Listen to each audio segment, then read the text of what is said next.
My name is James Rowlands, and in 2015 I started a WNR podcast with my friend Dan White. And for 5 years we have brought you the very best of the network, but it's time for a change. Now we don't just confine ourselves to Vinnie Mac, bring you AEW, Impact, NJPW and all the latest from the British wrestling scene. But we will still bring you all our old favourites, including NXT Update, takeovers and live shows for the Big Four. This year we will decide who is the greatest British wrestler in the world, plus so much more. But until we watch everything, we are with you, and we are the WNR.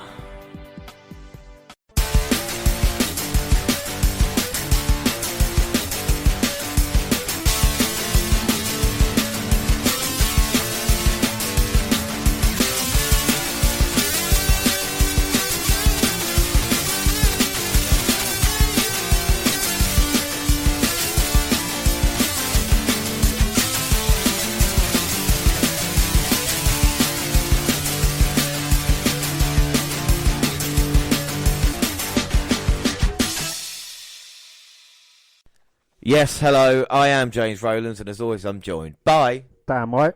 And today it's the WNR270, it's the WWE Royal Rumble 2020. It's one of the most exciting events, if not the most exciting event of the year, isn't it? It is my absolute favourite event. I completely love the Royal Rumble. I fall asleep to it night after night when I'm just laying there watching my tablet, and it's kind of like people like listening to whale sounds, people like listening to storms, people like listening to rain. Mine is just Royal Rumble, and that it's like I'm just drifting off, and that kind of wakes me back up a bit. But no, I do absolutely love the Royal Rumble. Yeah. Royal Rumble is one of the greatest events of the year, and we start off the very first Rumble of the new decade, and we start with the alternate intro. And Dan, you do this better than me. Do you want to do the alternate intro? Because I know it's one of your favourite TV shows. Men, men, men, men, manly men, men, men. Men, men, men, men, manly men, men, men. Men, men, men, men, manly men. Ooh, hoo, hoo, hoo, hoo, hoo. Well, and don't forget, and women, and there's 60 superstars with one goal, and that is to main event WrestleMania. Who will it be tonight? Of course, we do a prediction league. Dan, do you want to explain the prediction league for everybody at home? Yes, prediction league. We have now gone up to 4 prediction leagues. We have AEW pay-per-views, we have WWE pay-per-views, we have NXT pay-per-views, and we have a bonus prediction league as well. And the bonus prediction league, James, this is going to be where the year is won or lost here, because, you come into the Royal Rumble, we've got 7 mini-games, and one of them mini-games you can get 30 points if you're absolutely lucky, but we've got that twice, one for the men's Rumble and one for the women's Rumble. We've got 1 to 30 entrants. We've got 3 choices at who eliminates who. We've got the Santino Man. We've got the final 4, most eliminations. We've got a lucky number pick. We've got Iron Man or Woman. And we've got the surprise entry on both Rumbles as well. Yeah, there is so much on the line. Last year it kind of swayed the way things went for the rest of the year with the points. So tonight it is vital. And of course the bonus points go through because of course the NXT update in a couple of weeks' time we're going to have the Dusty Rhodes Classic as well. So like I said, it's all to fight for. It's our very first event. We've had 2 NXT events before this. It's been good stuff, and of course we've already done New Japan Pro Wrestling, but we're going to start with the biggest event, the Royal Rumble. What better way to start, and what a great way it was with Stone Cold Steve Austin actually coming out and talking about what the Royal Rumble meant for him. Jesus Christ, son. I was like, damn. I mean, they don't need to build up the Royal Rumble anymore, but with Stone Cold doing it, it just makes you feel more and more excited, doesn't it, really? And like he says, we're in Texas. We are again in a huge stadium as well, Minute Maid Park. I've got to say, it's a beautiful surrounding, but what better way to kick off then? With kickoff, had our live show, and one of the discussions during our live show was we haven't had a great Rumble in the past 10 years or so. Tonight, Dan, we're looking at the card. Do you think this Rumble can truly deliver a great show?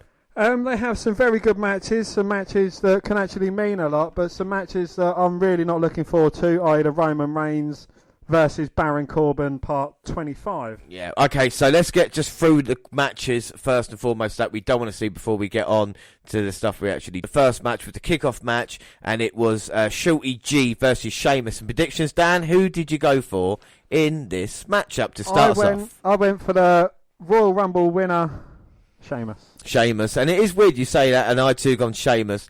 when you consider he did win the 2012 Royal Rumble, and now 8 years later on the very first kickoff show, not many people in attendance. This match was far too long. Shorty G thought he could upset Sheamus with the ankle lock, but Sheamus with a bro kick managed to get the next match was a kickoff.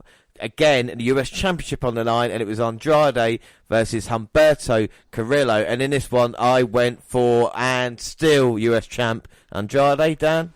I couldn't bet against the 311 boy. I too went for Andrade. Andrade, so there we go. So after that, it's 2 points all, and kickoff was kind of pointless, really. If you wanted to listen to a proper kickoff, you should have listened to the WNR's one, and we should have said thank you, everybody, for listening. 12,000 people on Saturday night for Worlds Collide, and 13,500 for the Royal Rumble. So we'd just like to thank everybody. But let's start the main show, and it was Baron Corbin versus Roman Reigns. And of course, I'm not going to put anybody through, Dan. I'm not going to put you through it. I'm not going to put anybody at home through this match. So let me just run through the quick notes. First off, prediction-wise, who have you gone for in this match? I have gone for Roman Reigns. And I too have gone Roman Reigns. So we'll see how the match goes. And it started off, and we see more bruise creeping in for Roman. Of course, this is Fool's Count anyway, and it turned into a stand. Reigns went for a Superman punch, but Corbin caught with a chokeslam for the announce table in quite a cool spot.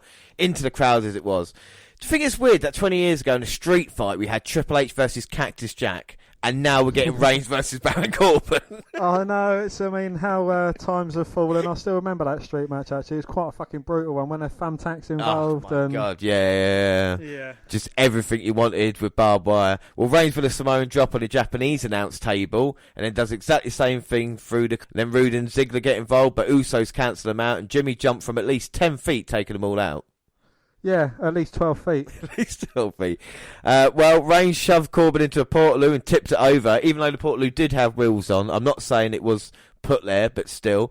Match went on far too long, but Reigns hit the spear on Corbin on top of the dugout for the win. And to be fair to Reigns, he had the crowd at the end, and it wasn't a bad match either. So we both get a point, so it is 3-3 as we head into our fourth match, and it is a match we have been waiting to see, and it is the first Royal Rumble match of the new decade. It's a Women's Royal Rumble match, and we're going to get ourselves started. Of course, we've got all the mini games, and like we said, we've got the numbers, so we're going to go run through the numbers of mine and Dan's as we go along, and then at the end we'll contabulate Santino, Iron Man, our lucky number, who eliminates who, most eliminations, final four, and of course surprise. But my lucky number 4? Your lucky number was 4, and mine was 25. So we're going to have that. And of course, the Royal Rumble rules are very basic. For Dan, anybody that's never watched a Royal Rumble before?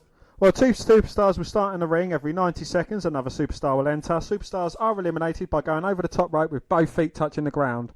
Final 2 in the ring, they'll fight it out until one person stands tall, and they will be guaranteed a title shot at WrestleMania. So here we go, and we've started off the mini games. And Dan, who have you gone for number 1 in this Royal Rumble match? I've gone for Billy Kay.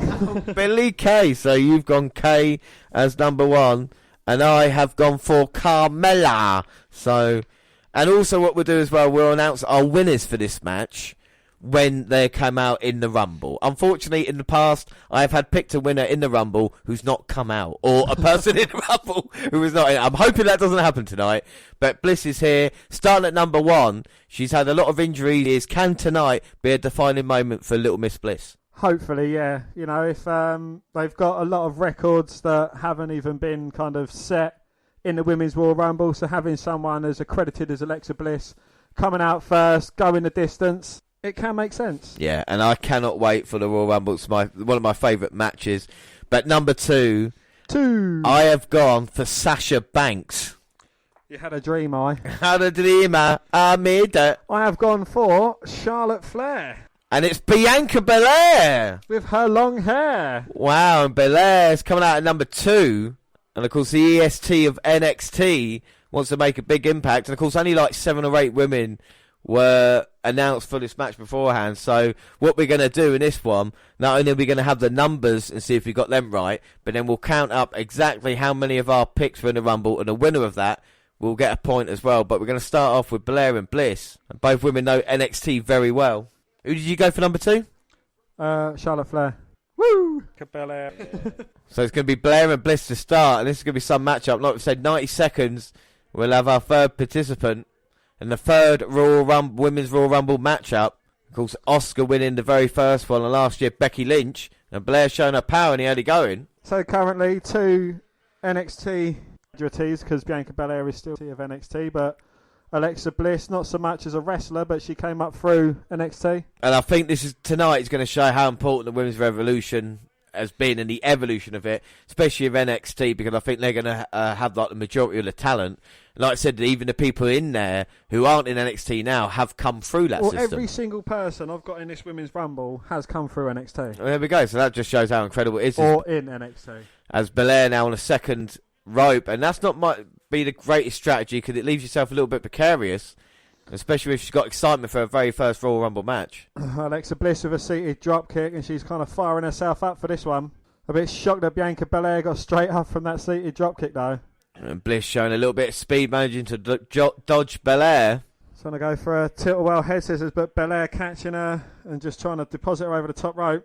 Oh my God, and a huge backbreaker by Belair. And here we go, 10 more seconds until we get the third competitor. Dan, who have you gone for as your number 3? Dana Brooke. Dana Brooke, and I've gone Bianca Belair. She got to go at number 2. Oh, so close, but not close enough. Oh, and we're getting a surprise, and it's Mighty Molly. In the Royal Rumble matches, she's dressed actually like Mighty Molly as well. So That's she brilliant. was Molly Holly last year. So she is the first person to come out as 2 different personas in the Royal Rumble. Yeah. And maybe she'll go to Molly go round. An absolute legend, one of the best that we've seen.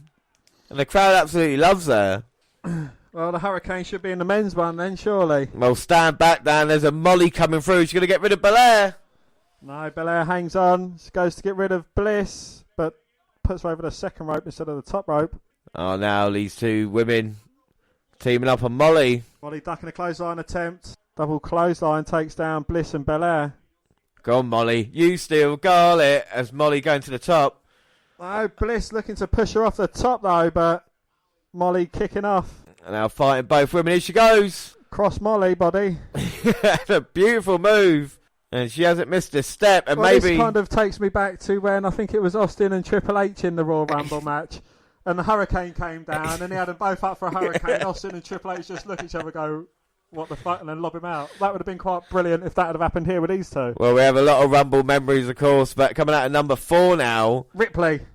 it's Nikki Cross. Well, a bit of help for Alexa Bliss, but not a bit of help for me in the predictions. So I went Sarah Logan. Who did you go for? Rhea Ripley.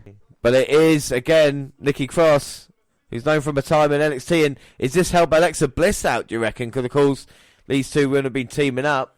On the Royal Rumble, like, we have seen partners turn on each other and friends. It doesn't look like this is going to happen here. Working like a well-oiled team. No problems so far for Bliss and Cross. But as a team, James, they're not wearing similar outfits, pointing a bit. Oh, a little bit. And Bliss and Cross sent Belair and Molly to the apron, but they're not eliminating them. No, but they're hugging it out in the middle of the ring. Oh, now Belair and Molly come back. Oh, my God. Nikki Cross getting picked up by Belair. The inverted FU, or the kiss of death, the KOD. And now it might be the end for Nikki Cross in this Rumble. Of course, not seen yet. There's only 4 women in it at the moment. And you can see Bliss screaming to Nikki. And we questioned these 2 women when they first got together if Bliss was using Nikki Cross. But it actually seems like there's a friendship between the 2 of them. Well, there absolutely is, yeah. You know, you've got the craziness of Nikki Cross, and you've got just what Bliss brings as well, which is phenomenal athleticism as she does a sunsplit powerbomb to Bianca Belair. But Mighty Molly there with the net breaker. All 4 women down as we wait for number 5. I've gone for Dana Brooke at 5. For Kay Lee Ray, and it is Lana. Oh, and Lana is number 5. And of course, she is not well liked by the vast majority. Didn't make it into last year. She hasn't got that Russian accent though I predicted 5 years ago. She's getting thrown straight out, isn't she? Well, I hope so. I mean, Lana's taken her time coming down. Like I said, didn't even make it in last year because of the knee injury. But it's been a good year for Lana, being involved in one of the main storylines on Raw. Yes. Good, no. No, not good. But like I said, she gets reaction. And she says she's going to do this for her Bobby Lashley. As she finally gets in. And a nice kick to Bliss. Catching Nikki Cross there with the X Factor. Turns her attention to Mighty Molly. Oh, don't you dare, Lana. Lana looks to try and get Mighty Molly out of the match. Molly holding on though for dear life. Is up on the apron, but manages to get herself in between the bottom and second rope. Well, Lana took so long, we're really going to get number 6 in to come out. I've gone for Natalia. I've gone Kaylee Ray.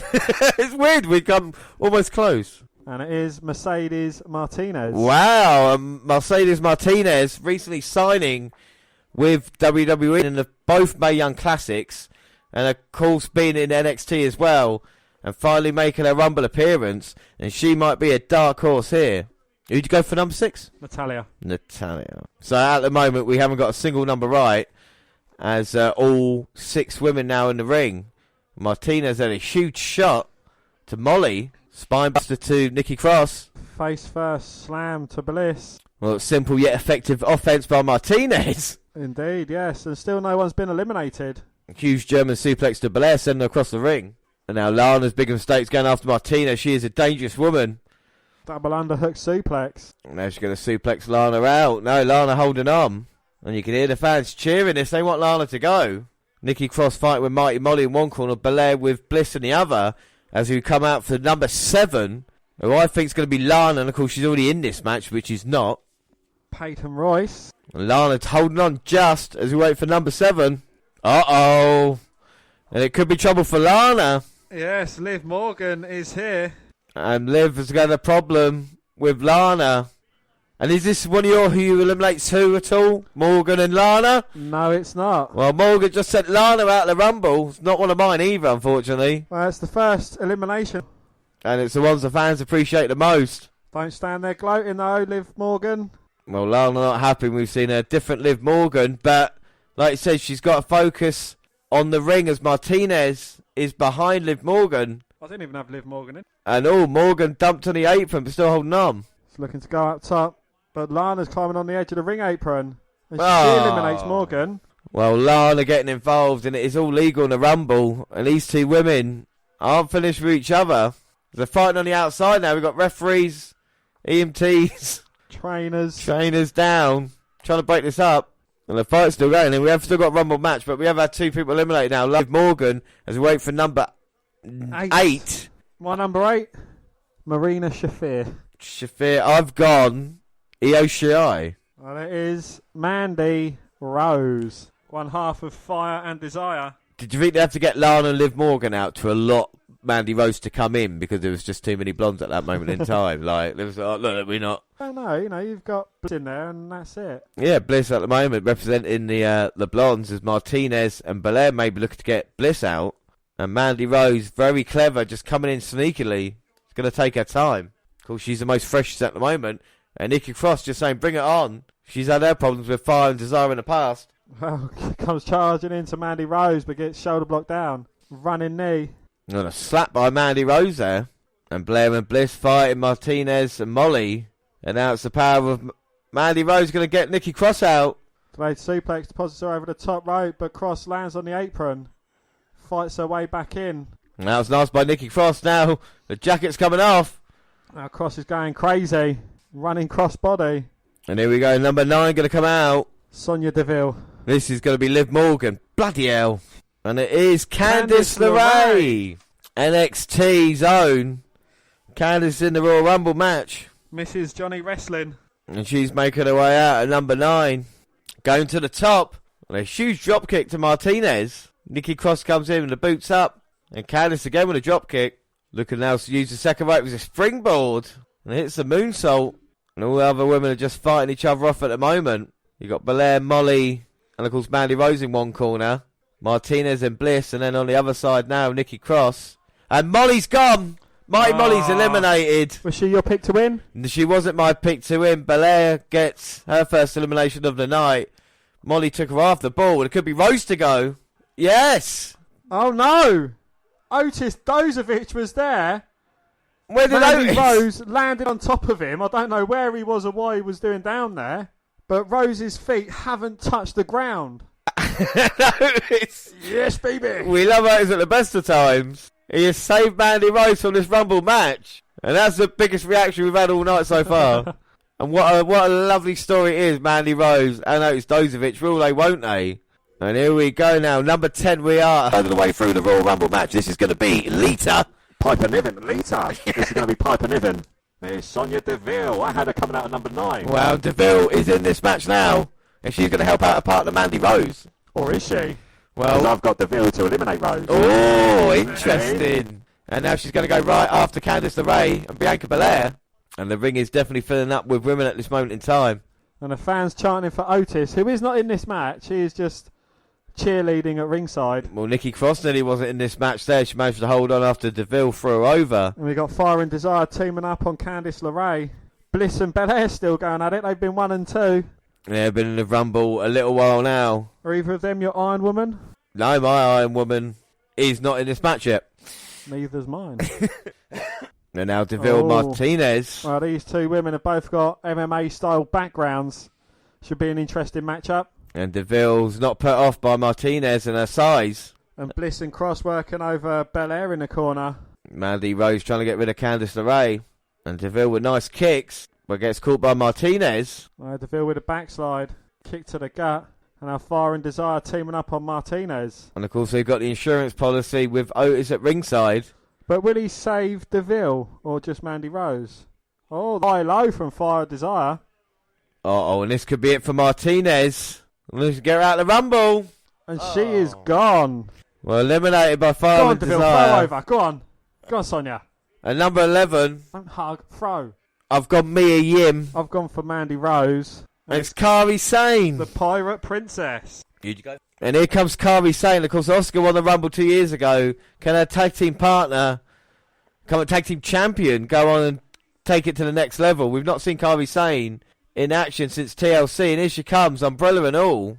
And she comes jumping off right into Nikki Cross and Alexa Bliss. Trying to mesmerise them with her umbrella.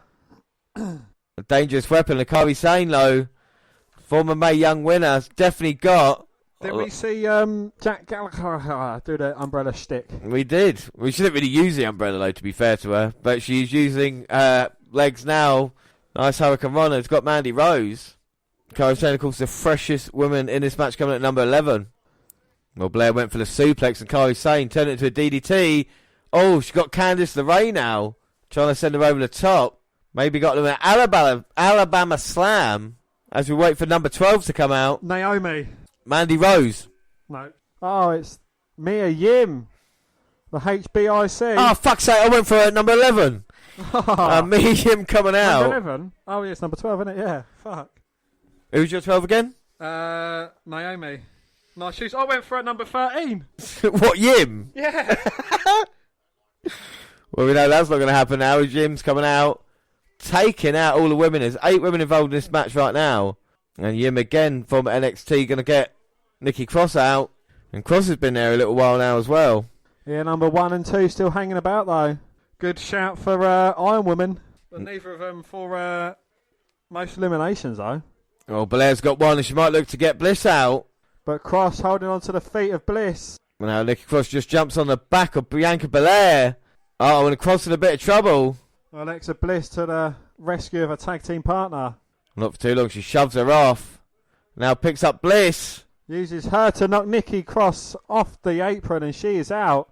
Alexa Bliss is in trouble as well. She's got hold of Belair's hair. See, it's a curse and a blessing, that long hair. Well, Belair with her second elimination looking for a third, and Bliss fighting everything she's got. Manages to fight her way back into the... And a huge forearm. And Bliss now looks to get rid of Mandy Rose. Oh, Otis is there, though. Oh, and DeVille went to eliminate Rose. Oh! Otis caught her. And now Belair eliminates... Oh! Come on, that's got to be... No, that's not. DeVille eliminated Rose. No, it was Belair with the punch to DeVille. Bollocks. I am not giving you that. No.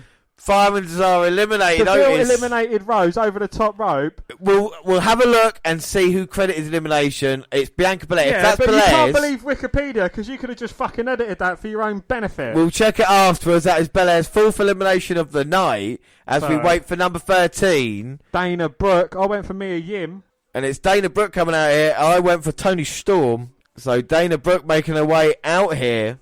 I don't really rate her chances, but after that, Alexa Bliss is still in, of course, number 1. And, of course, Bianca Belair at number 2. 2. And here comes Dana Brooke off the top. Senton bomb on Mia Yim. Handspring back elbow to Belair and Bliss. Candice LeRae still hanging on in there, as is Kairi Sane.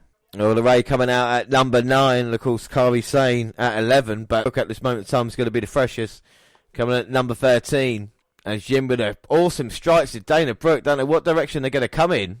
Candice LeRae and Bianca Belair have had wars in NXT in the past fighting as well. And Kairi Sane coming over to give Dana Brooke a help. And Alexa Bliss, maybe cleverly, getting her breath back. Candice LeRae's in trouble. Gorilla press by Belair. And she done it quite nicely, though. She deposited her feet first. But Bianca Belair, again, she's a shoo-in for the most eliminations. Well, you say that at this moment in time, that is a 5th elimination in this match as we wait number 14 coming out here. But what a performance from Belair coming out at number 2, eliminating 5 people. Well, Kairi Sane going up into dangerous territory. Bliss kind of meets her up there on the top. And Sane basically saying to Bliss, let's bring it on. And now Bliss caught the trio woe on the second turnbuckle. No, she turns herself around, slaps Kairi Sane Oh. off the top rope and eliminates her.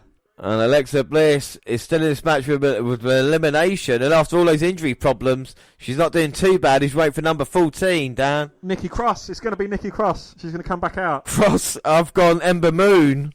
And it is Tamina. Tamina Snuka. Well, Piper Niven's coming out next then. Sure. Well, don't call me Shirley, but Tamina is coming out here. I haven't really seen much of her for a while.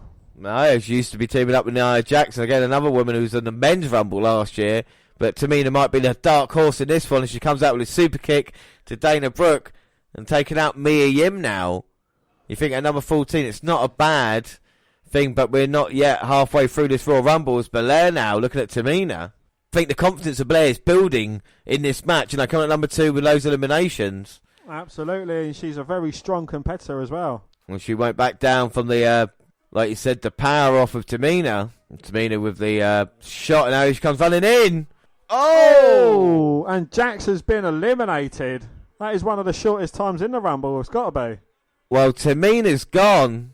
Like we said, we'll check Santino times afterwards as well. Oh, Alexa Bliss with a kick to the back of Belair. And again, these two women going at it. All right, Dan, we are halfway through the Royal Rumble matchup. Who is your number 15? Sarah Logan. I've gone Kairi Sane. It's Dakota Kai. Kai. Well, we saw Kai at Wells Collide event getting attacked by Tegan Knox. You wonder if that rivalry will be tapped into tonight. But coming out here for a very first and a complete attitude change for this young lady. And goes in and gets caught straight away by Dana Brooke. Only 5 women in there at this moment in time. And still Alexa Bliss struggling in with Belair. So 1 and 2 are still in there at the halfway point. And with Mia Yim coming in at number 12 as well. She might be in trouble. She's gone. Alexa Bliss. Another elimination for Bliss. That might be 2 or 3 for the night. Mia Yim's out. A bit of a surprise there. As we're halfway through, Dan, who is your most eliminations in this matchup? And Iron Woman at this point. Flair. And mine is most eliminations Charlotte, Iron Man, Banks. Banks has not been out yet, which is not great halfway through, but we're still waiting Charlotte. But at number 16 is Sonya Deville, who's already been out. Belair. You've gone Belair, and it is Chelsea Green. Chelsea Green with her manager Robert Stone coming out here. And you know who her manager used to be? Robbie E in Impact and TNA Wrestling, who's completely changed his character now, being a manager. We know what Robbie E was all about, but Chelsea Green. And let's see Rumble coming out number 16 and going straight after Dakota Kai. Chucks her over. And now she's gloating about it, telling everyone to be quiet. Oh! But Bliss throws out Green. And another elimination for Alexa Watch Bliss. out, Bliss. Dana Brooks behind you. No. And now she's going to try and eliminate her. Oh, Brooks certainly got the power. Oh no, Bliss holding on. And Dana Brooks saying this is the end. No, Bliss launches her. And Belair finishes it off. Well, Belair there, I think 7th elimination. Fucking hell. But right now, at number, whether you wait 17, number 1 and 2 still in this Royal Rumble matchup. It's got to be one of these to win it. It's got to be. Don't call me Shirley. Well, both of these women are Iron Women and eliminations at this point in time. But there's still a lot of women to come out. I can't believe these two are still fighting. Belair now going to try and get Bliss. Well, Bliss is certainly the more accomplished, the more veteran-like out of the two. But Belair, just a pure strength and the ability as the match goes on to think maybe it is my time. Twisted Bliss / Sparkle Splash, but she landed on the knees of Belair. He picks her up for a powerbomb. She's looking to eliminate Bliss. What, they're both going to fall and it's going to be a reset? Well, both women on the apron. Oh, Bliss is holding on. She's got Belair's hair again. It saved her once before. Trying to pull her off. And Bliss, they sent it into the ring post. And Bliss is out. Well, after nearly half hour in that match, Alexa Bliss is gone. And I tell you something, Belair, 8th elimination as we wait for number 17. So she is Iron Woman and most eliminations. Unbelievable. Who you gone for 17, Dan? Io Shirai. I've gone Nia Jax, and it is... Charlotte Flair. Charlotte Flair. James, I have a confession to make. Go on. She is my pick to win this match. Oh, so Charlotte Flair is Dan's pick coming out. And like we said, most eliminations and Iron Woman. So if she dumps out Belair now... And she's my final four. And she's got to eliminate Baszler. She got to eliminate who? Flair's got a lot to do for me. My surprise entry, though. Actually, one of my eliminates who is Morgan eliminates Lana. I actually just realised I did do that. Lana eliminated Morgan, didn't she? Yeah, they both eliminated each other, didn't they? No. So I realised that. Well, that's not fab for debate. And really. Charlotte, I've got eliminating Banks, who's not yet in this match, and Charlotte being eliminated by, not going to ruin it, but we'll see what happens in this match. Well, Bianca Belair's been through a lot. Charlotte's fresh in this match. It's going to be one hell of an interesting coming together of these two women. Is this the future versus the very present of the women's division here in WWE, Dan? It may be that, indeed. Charlotte now just going with Belair, trading chops. You don't want to do that with a Flair. Woo! And Charlotte has got a lot to prove. You talk about the other 4 horsewomen. Banks, of course, not involved. But with Lynch and Bayley both being champion, it will make a very interesting matchup for Charlotte. Can go all the way now. As she just suplexes Blair, nips up. But Belair, though, managed to dodge out of the way. Charlotte hit the second turnbuckle. So here we go, number 18. I think this is going to be Nikki Cross, who's already been out. Alexa Bliss, who's already been out. It is Naomi, returning after a while. Well, Naomi, look at the hair. Not only nice shoes, but she got the funky hair. And we haven't seen, like I said, in a very long time. Former SmackDown Women's Champion. And Naomi's pleased to be back. And we've seen her in the past as well be very creative before she gets eliminated. Might we see that here tonight? Well, the Kofi Kingston of the Women's Royal Rumble. I mean, didn't she get knocked off the apron and kind of land on barricade? Yeah, she like I said, she likes different ways of saving herself. She done a John Morrison.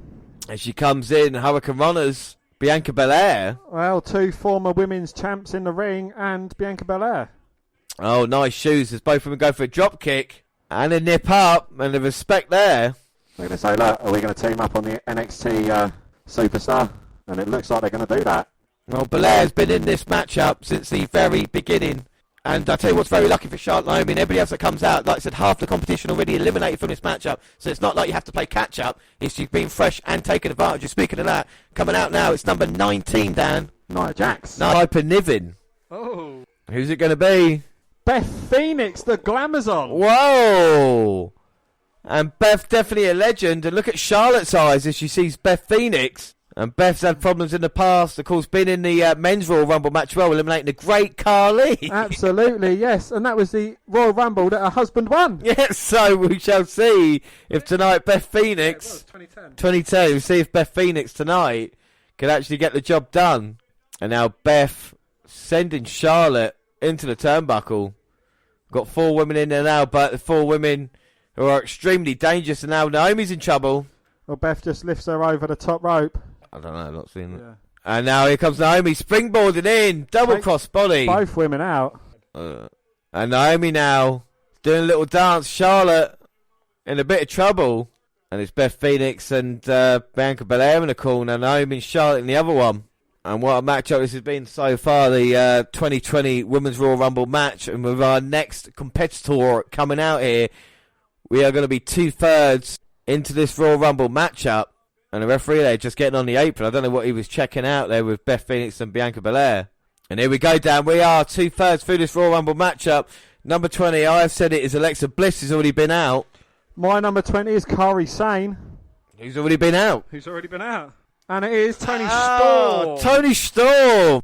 Well, she is in a Royal Rumble matchup. She come up close at Wells Collide in the Women's Championship match. But, of course, former Mae Young winner is coming out here at number 20. Great number. Yeah.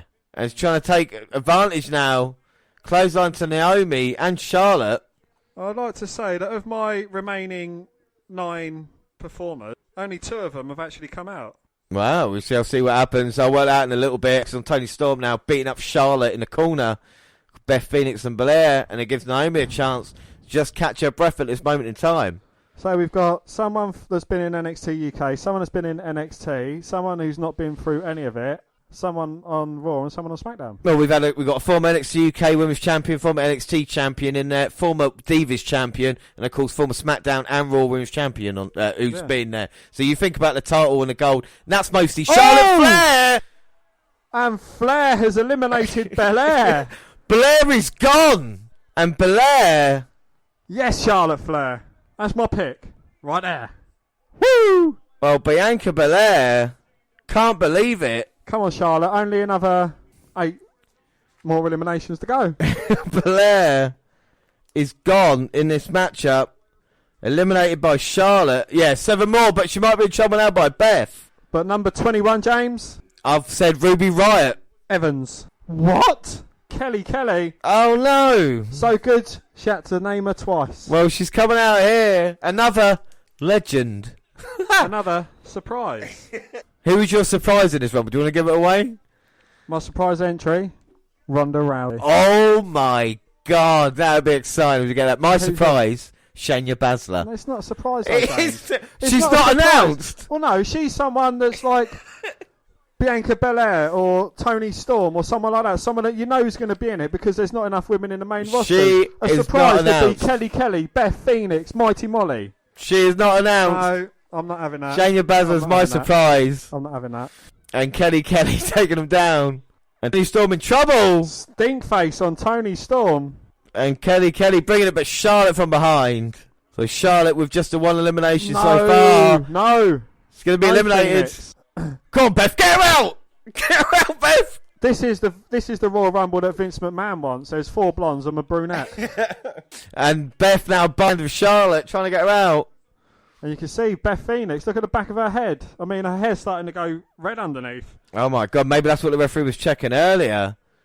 Looks like internal bleeding. So as we wait for number 22 in this match, Dan. Carmella. You haven't got enough blondes in the match. Yeah, exactly. I've gone Rhea Ripley, and it's Sarah Logan.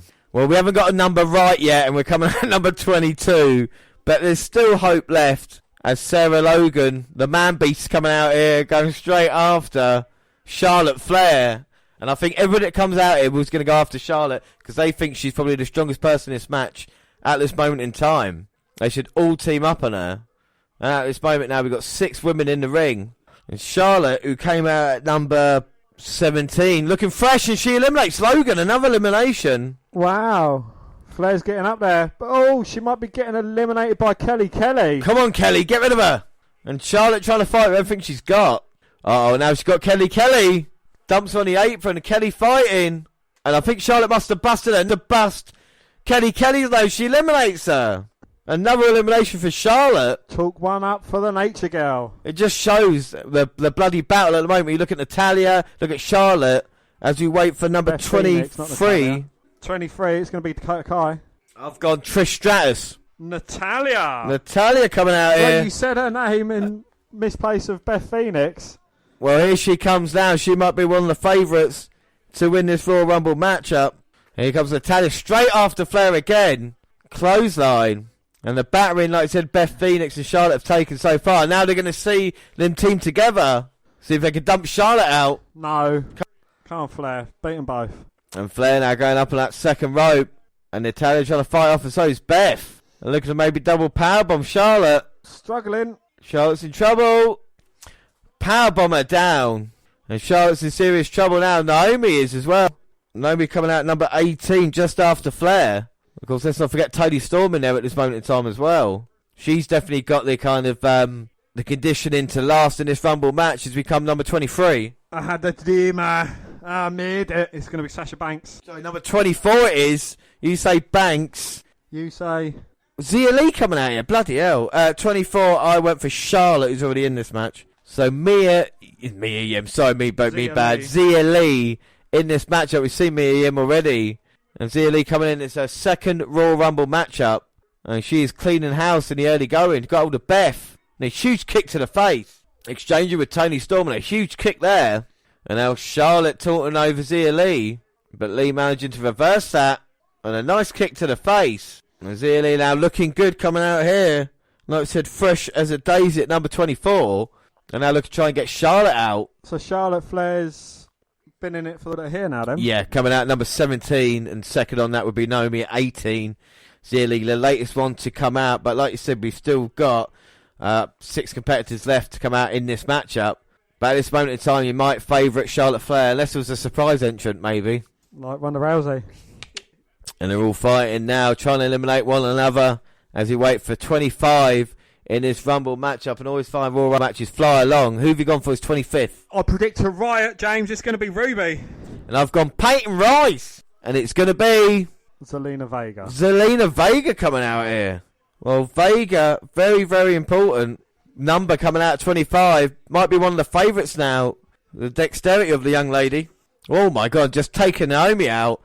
And Natalia's holding on for dear life. As now Zelina Vega goes after Beth Phoenix. That might not be the best idea in the world. Absolutely not, no. And look at the blood coming from the back of Beth Phoenix's head, but still carrying on like a trooper. This is his takedown. And that was Zelina Vega there, being very impressive. Going off now. DDT. And you got 2 women there with exceptional kicks in Zelina Vega and of course Zia Lee. And now they're looking to try and get Charlotte out. You've got 3 women now trying to eliminate her. Go on, get her out of this match. Charlotte needs to go. Dan, your favourite is going. No, she's not. She's staying in. She's getting eliminated. She's staying in. Come on, Flair. It's going to take more than that to eliminate her. And now Beth Phoenix with a shot to Charlotte. You can just see the blood coming from Beth Phoenix and Charlotte. But here we go, number 26 in this matchup, Dan. It's going to be Toni Storm again. It's going to be Toni Storm. I've gone Candice LeRae, who's already been in this match as well. So with 4 competitors left, we have not got one right. But Shotzi Blackheart. Shotzi Blackheart making a very first appearance. Well, we've seen blondes, we've seen brunettes in this match, but we've not seen a green-haired woman just yet. We haven't, and Shotzi Blackheart might want to cause a huge upset in this matchup. Of course, coming out here at number 26. And now it's Toni Storm and Shotzi trading. Nice step up in security. Beth Phoenix and Natalya have got Naomi. Naomi lands on the apron. Phoenix. Oh, she runs down the stairs. Lands on barricade. And her feet haven't touched the floor yet. So this still counts. And how's Naomi doing this? Well, she must have suction pads on the bottom of them shoes. Them nice shoes. Oh, the nice shoes, and she stays on the barricade. She is still in this matchup. And look how close that was. She's done a John Morrison. And speaking of John Morrison, he will be, hopefully, in the Royal Rumble match later. We might see something special for him. And Naomi now just riding that barricade. As all the other women are fighting in the ring at this moment in time. See, there's 8 women in this matchup. Of course, if you count Naomi, and as we wait for the next one to come out, it's going to be number 27. The favourite, the most times the winners come out of this number. Dan, who have you gone for? Ember Moon. I've gone Billie Kay. It is Carmella. And Carmella coming out 27. Well, the way these Royal Rumbles go, I'm just going to pick one wrestler that I know is going to be in the match and just have her for every single entrant, I think that's going to be the safe bet for next year. Oh my God, and look at Carmella. Oh, Carmella coming in and just spinning around with Natalya. Naomi watching, she's made her way across to the announce table and she's just standing on the German one. And now Carmella putting Natalya and Beth Phoenix in the corner. And Naomi checking the bounceability of it.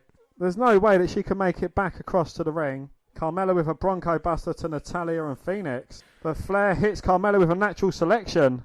Oh, but Natalya with a shot from behind Naomi. She's gearing up to jump from the announce table to the ring apron. Now, that's a very long distance. And now Charlotte's in trouble with Beth Phoenix and Natalya. Glam slam. Charlotte's back up to her knees. Dropped kick by Natalya. And Naomi now just trying to find a way. And this could be the end for Charlotte. No. They sent her into the ring post instead. And she falls to the outside. Her feet have touched the ground. But Charlotte. she went underneath, James. She went underneath. She didn't go over. I didn't see that. I just saw her dropping. She didn't go over. All right, here we go. We've only got 3 people left in this Rumble. Who's going to be number 28, Dan? Jessamine Duke. I've got Natalya. She's already in. And it's Tegan Nox. So Tegan Nox coming out. And I'm surprised they didn't really have her altercating with Dakota Kai. But at 28, the Welsh Wizard, with the shiniest of shining wizards, could actually cause a little bit of surprise and maybe become the first British winner. Is still on the announce tables. The ring is now filling up again. So 8 women in there, and here comes Tegan Knox. It's like a senton. Beth Phoenix. Zelina Vega is still in there somehow. And a big choke slam to Zelina Vega, now backing up Toni Storm with Beth Phoenix. Beth Phoenix, looking for another glam slam. Plants Knox.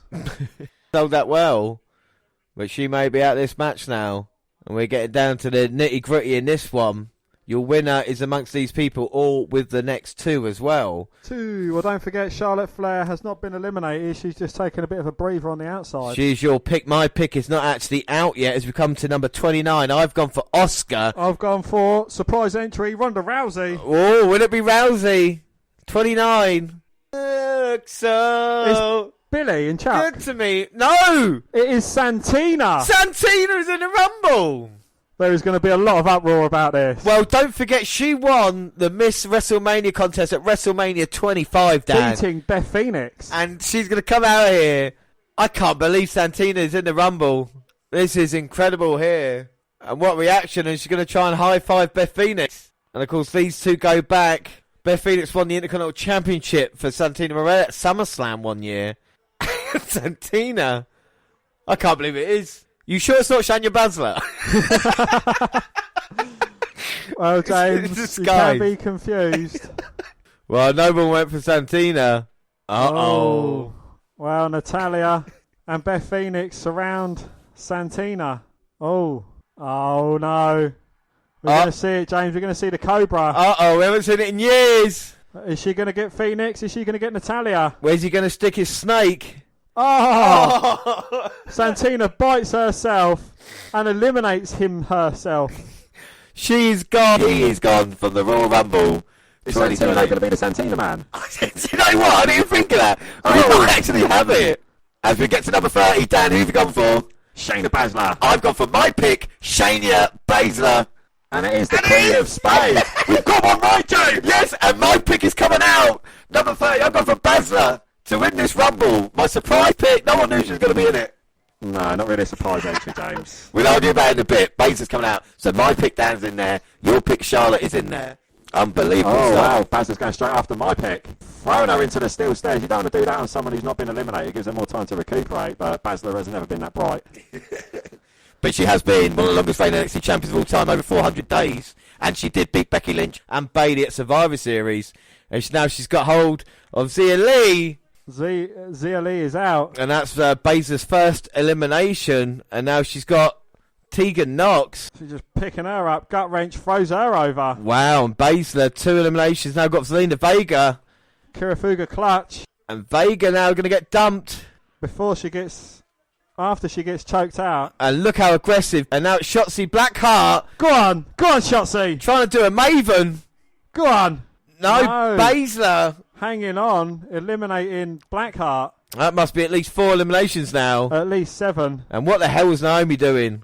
Well, she's got the hood of the announce table and she's going to use it as a walk. That's going to break, surely. Well, don't call me Shirley, but I don't know if it's going to support her weight. And Carmella.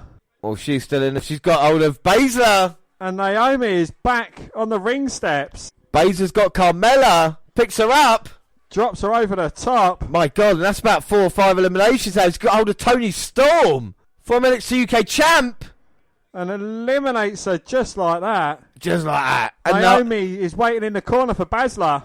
Baszler ducks underneath. Naomi rolls through. Looking for the rear view. But Baszler just throws Naomi over. That's like the 6th women she's eliminated, Baszler, if he had her for most eliminations. Well, James, we are down to our final 4. 2 of my final 4 are in it. And 2 of mine didn't even show up. Or 2 of my final 4 are in there as well. But Baszler's got to contend with Pin Up Strong. Well, there we go, Natalia and Beth Phoenix versus Baszler. Go on. We're going to see the heart attack. Yeah! And Baszler is in serious trouble. Oh! Beth Phoenix! Just threw Natalia over the top. Wow. Well, friendship out the window, partnership on. It means more to Beth to try and beat Baszler. And now Baszler's got Beth Phoenix looking to get rid of her. But somehow holding on. What a performance has been Beth Phoenix. Here comes Charlotte. Yes! Take them both out, Flair. No, Beth Phoenix managed to hold on. Same with Shayna Baszler. And now Baszler and Flair come face to face. My pick's thinking, yeah, you're going to try and get rid of me. My pick's like, I'll get rid of you. And now the fans realise and they want Baszler to beat Charlotte. Pete Dunne versus Matt Riddle. Bro. And don't forget about Beth Phoenix there. She might have the edge in this one. And Charlotte has been there since number 17. Of course, Baszler coming out. Number 30, eliminating 7 people. But Beth Phoenix still in this match as well as gold with Charlotte. No. Yeah. Hang on, Flair. Charlotte holding on. Here comes Baszler. Going to pick a shot. No, Beth. Over the top. Oh. James, it is me and you. Mano. Flair. Baszler eliminates Beth Phoenix. And now it's Baszler Flair. Charlotte in trouble. Come on, Baszler. Trying to get Charlotte over the top. Charlotte's thrown. She's gone. Feet are touched. She's still in. She hasn't. She's still there. Well, come on, Flair. Skinning the cat. And now Baszler. Yes! No! Yes! Yes! Baszler got caught by Charlotte. Charlotte Flair's won the Rumble. And Dan is ever so happy. Baszler's done. Charlotte is going, oh no. What a horrible result. The crowd not happy about that in the slightest. Unbelievable stuff there. Charlotte Flair wins. Dan, what are your thoughts on your pick winning the Rumble? I knew it, didn't I? Nailed it. I think Charlotte Flair's been quiet for a little while, so, it was kind of odds on for her to win it.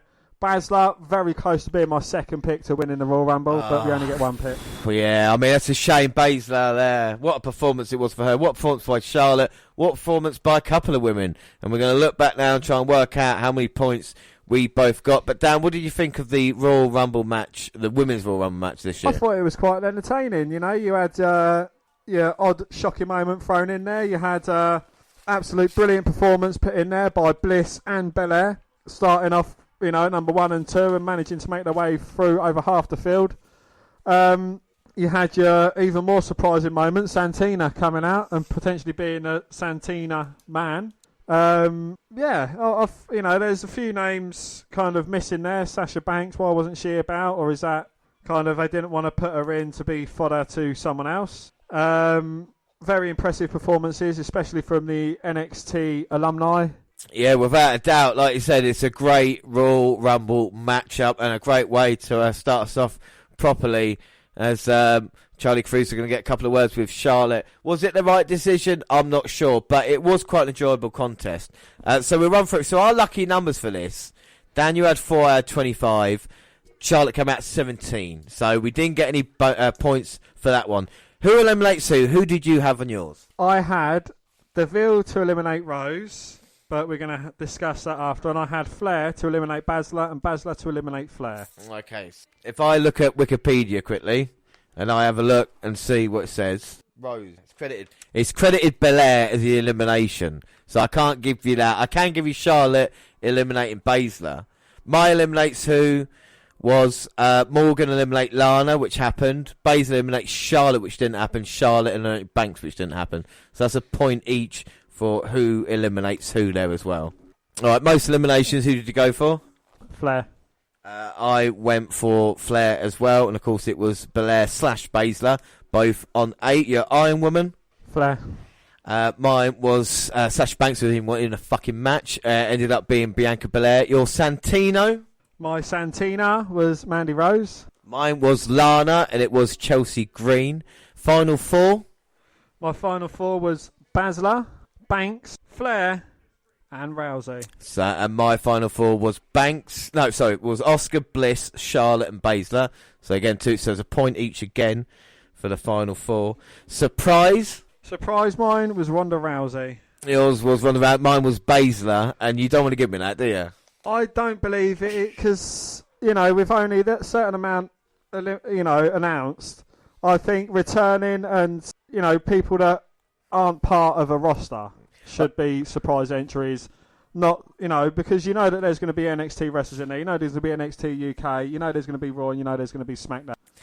I will not take a point, but the next time we have one like this, then you're going to have to side with me. Is that the agreement would be fair, I think, with there. So I won't get surprised, even though Baszler was quite surprised. 30, we got one each. We both say Shayna Baszler would come at number 30, weirdly enough, so that's another point each as well. And then we did a most picks, most people who has a list of it. And I got 19 out of the 30. I think, Dan, you got 16 out of 30. I think that's right. So I do get a point for Let me just double that. check that. You check that, and I'll do the final points. Rhea Ripley weren't, Kaylee Rayner, Rose, Logan Belair, Bliss, Evans weren't, Carmella, Kai. And I got 19 there. Bonus points. You got 3 points for the mini games. I got 4 points. So it's 4-3 at the moment for bonus points. But of course, we could do all that for the men's rumble. We now switch to the WWE pay-per-view points and the predictions. And it means Dan gets the point, I don't. And it is 4-3 to Dan as we head into our next match. So, Dan, you're on for a perfect score, but don't say anything yet. All right, so you're on for the perfect score, but we won't say anything yet. We'll move on to our next match, which is the Women's Championship match from SmackDown. Bayley versus Evans. Dan, who have you gone for in this match? I have gone for, and still SmackDown Women's Champion, Bayley. I, too, have gone Bayley in this matchup. Basically, I mean, the crowd switched off. Evans' 7-year-old daughter was in the crowd, which was nice. Lacey Stark played Possum. Hello, Possum. Bayley hit the elbow, but Lacey kicked out. Ah. We had a sleeper for ages, but Lacey come back. She botches a springboard in, and they fall conveniently right in front of Lacey's daughter. She tries to hold on to Mummy, but Bayley's still beating her. Lacey went up for a moonsault, but Bayley knees up. Knees up, Mother Brown. Then a quick cover, and job done. So Bayley wins that one, so it means you get another point down, so it's 5-5, still on for a perfect score. 5-5, how can it be 5-5? 5 for 5 for you. Oh, 5 for 5. Calm down, you're always trying to argue your point here. 5 for 5, it's 5-4 overall after 5 matches. Moving to our next match, and of course it is for the Universal Championship. It's The Fiend versus Daniel Bryan. Prediction-wise in this one, I have gone for The Fiend to win. I have gone for The Fiend to retain. Fiend to retain. So we talk about the build-up, Dan. I see you smirking. Smirking? Well, you know, we've seen a huge change in Daniel Bryan. He went against him. He had the long hair and the big beard. Like, you know, these two have been feuding for a little while. You know, this goes back, way back when Daniel Bryan kind of allianced himself with the Wyatt family and kind of turned his back on Bray Wyatt. But, you know, more recently, you saw the Fiend absolutely destroying Daniel Bryan. Drag him down to the ring, and you see the Fiend just throw in hair. Daniel Bryan returns against Bray Wyatt, hits him with the running knee, with the be short-haired and short beard and kind of looking 20 years younger. James, take a note from that book. You do look younger with shorter hair. And now Daniel Bryan's asked for this match. He wants nowhere for the Fiend to run. He wants no games. He just wants it mano a mano, man versus Fiend, strapped together. At the contract signing, Bray Wyatt kind of absolutely destroyed Daniel Bryan and signed the contract in his blood as well. Yeah, I mean, it was quite Daniel Bryan that you want, or is this a Daniel Bryan that everybody needs? This is the Daniel Bryan that everyone needs, a Daniel Bryan that everyone can get behind, back on the Yes movement, off the Planet Champion, but well, he's still the Planet Champion, but he kind of does it like CM Punk. You know, he can be annoying about it when it works for him, like being straight edge, but he can be... You know, he can have it against him, you know, and he can kind of preach straight edgeness. So, you know, it's a good thing to have behind him. Yeah, and as for Bray and the Fiend, I mean, ever since winning the title off Seth Rollins, he's kind of gone from strength to strength. And we've seen the Fiend recently, and he's just ever so scary. But, you know, have they got the Fiend right yet? We talk about kind of a balance between no selling over all the time and kind of that red light that they've used as well. Is there kind of still ways of thinking there's better ways of using him? Is he as hot now as he was when he first saw him at SummerSlam? I think it's still going on, you know. The Fiend, he looks absolutely unbeatable. And I think the way forward with the Fiend, and you may not like this, but to have him against Randy Orton and defeating Orton at WrestleMania for redemption. Why Randy Orton? Because Randy Orton defeated the Fiend, defeated Bray Wyatt at WrestleMania. Yeah. And I think a redemption story for the Fiend to say, look, you know, you was kind of my only stalwart. You're the person who took my title from me last time. I want to prove it was just to kind of prove that I'm better now. And Randy Orton giving him the rub. What do you think of the Fiend's championship belt? I mean, I know he's got the Universal title that Bray Wyatt holds, but as the Fiend Championship itself, I'm not that huge a fan of it. I'm not a fan of it. I think there's too much customisation of titles going on now. You've had Naomi in a Glow title. You have, anyone who gets a title, they kind of make it their own. The Daniel Bryan with his kind of vegan +1, and it's all right, once in a while, like with John Cena and his spinner title. I think that was a good little one-off thing, and they kind of went with that for a long time after. But having it happen too much, it's a bit too much. But the thing is that he's just kind of turned it into his own thing, and rather than just having a championship belt, which might make more sense. But of course, it costing $4,000 is something that people want to buy. It's not really for the Fiend; it's for the fans in a weird way. So as we've seen, customization of championship. I keep forgetting the Intercontinental title. I mean, WWE do as well, but to be fair, I keep thinking the change of the design, and when I see it, I think it's like the North American Championship or something like that. I don't know, it's weird. I've still got to get used to it. But as for the Universal title, this feud with Daniel Bryan, I think Daniel Bryan's the right man for the Fiend, and there was a brilliant Instagram post as well by Fiend, who does post sometimes out of character, saying that the Rumble match in 2015 against Daniel Bryan was one of his favourite matches, and the kind of history they had together. Thank you, Daniel, but I have to sacrifice you, at this Royal Rumble. And it's interesting to think, will the Fiend face the winner of the Royal Rumble here tonight? We mostly think he's on a collision course with Roman Reigns. But, I mean, can the Fiend conceivably get through WrestleMania season, Dan, and still be Universal Champion? I think he can, yeah. The Fiend can. Bray Wyatt couldn't have done, but the Fiend, I definitely believe he is someone that can carry the title once it. Well, this is the interesting thing. We've not really seen him he's taken beating, so to speak. But the kind of no sales and the stuff he does, it's still a little bit different to what we've seen before. And you've got to see the first time he kind of has a dent against him. Can Daniel Bryan, the American Dragon, bring it to him tonight in a strap match? And we haven't seen a load of strap matches in WWE history, have we, really? It's kind of one of these matches. No, it is a nice concept that they don't use far too often. But, probably in the next year or two, they're going to have Strap Me Up pay-per-view or something. Well, we have had a few strap. I think John Cena and Randy Orton face each other in a strap match. And, of course, you go back, back to the old times with Randy Orton, with The Rock and Triple H in a strap. I've got Randy Orton in my mouth for some reason. And Daniel Bryan and The Fiend going to face off. And it's quite cool as we see both men.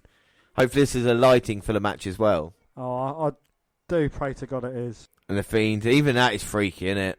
And he carries Bray Wyatt's head down to the ring with him. So the Universal Champion, we've both gone for The Fiend. But, I mean, what does Daniel Bryan have to do if he really is serious about beating The Fiend? Currently it is impossible, but he needs to kind of bury him, really. He needs The Fiend under a lot and, somewhere The Fiend can't escape, like with a fucking forklift truck and a pallet or, something to not allow him up. That's true. I mean, but the thing is, from Daniel Bryan, we talk about greats in the past. Daniel Bryan from WrestleMania 30 versus who would you go for? Because that's what Daniel Bryan is trying to do, bring back the spirit of, the Miracle Mania.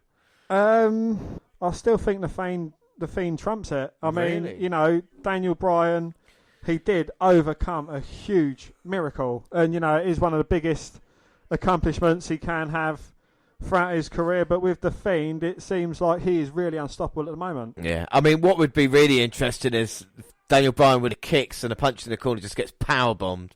We'll be seeing, because of course we've got Brock Lesnar in the Rumble match, and I don't see him lasting that long, and I don't think he's going to go an hour. But if he was to somehow miraculously win this, Lesnar versus The Fiend would be an interesting matchup because of the way Brock Lesnar's been protected as well, Absolutely, yeah. Now that one, it would be difficult to call. I still think I would go down the path of The Fiend. Wow, that would be interesting. As The Fiend now with the strap. Because the way they're purveying him, they're kind of like purveying him to a young Undertaker. Undertaker from the 90s. Even an early Kane as well. Someone that can't be stopped, someone that is unbeatable. Yeah, I mean, this is the interesting thing to see how long it lasts, and it's good that they're giving him the gold and the opportunity. As you can already see the welts on the back of Daniel Bryan. Is he regretting calling this a strap match? Well, the thing is, yeah, has he gone to hell and then found himself to the devil in this time and he can't get out? We know how good Daniel Bryan is, but when you think about the injuries he's sustained in his career as well, someone like The Fiend, we've seen him come over from unstoppable odds and he just doesn't seem to get hurt. As Daniel Bryan's definitely got to use his speed in this one and quickness, but will it really matter? My tactics against The Fiend: Oh. find a way of removing the mask, so then you've got Bray Wyatt and beat Bray. Ah, that is clever. Well, Daniel Bryan tried a suicide dive, and that's why it's called a suicide dive, because The Fiend sidetracked it, and just you can see the blood on the elbows and the welts and the red marks. And you ask if that strap is real, then by God, look at his back. Indeed, yes, a leather strap. So do you think Daniel Bryan is the same Daniel Bryan that kind of medically retired? Has he hit the stride? I think during his WWE Championship reign, it was close. I mean, last year at Mania against Kofi, Bryan was back to his best. But I think for him, it has been a one-night thing rather than overall. And I think you can see a lot of that in WWE. No offence to people like AJ Styles and stuff, but I think when you're working 300 dates, you have to be careful about when you are working at the top of your game, if you know what I mean. So I think with Bryan, I think he would want to be more consistent, but at least he's kind of mixing it at the top. The question is, what happens to Bryan? We've obviously both gone The Fiend. Everybody in the crowd probably thinks that way as well. Where does Bryan go from here now? Does he carry on his face turn? Does he... could he switch a couple of times as well? Well, with Bray Wyatt, once you get beat decisively by Bray Wyatt, it kind of takes you back a step. What's the next step for Daniel Bryan? Exactly. Is he going to revert back to his Planet Champion heel side, or is he going to say, well, if join them and try and do the old fake out again with Bray Wyatt? Is he going to go back to having the Miz being his tutor? I mean, is he going to regret that much? Is he going to regress all the way back to NXT? Yeah, exactly. Wade Barrett, I've got some bad news. Well, the bad news for Bryan at the moment is he's caught the trio woe, and The Fiend is just going off on him on that strap. Does he look like he's going to do the spinneroo? Look for a second there. Done his hair.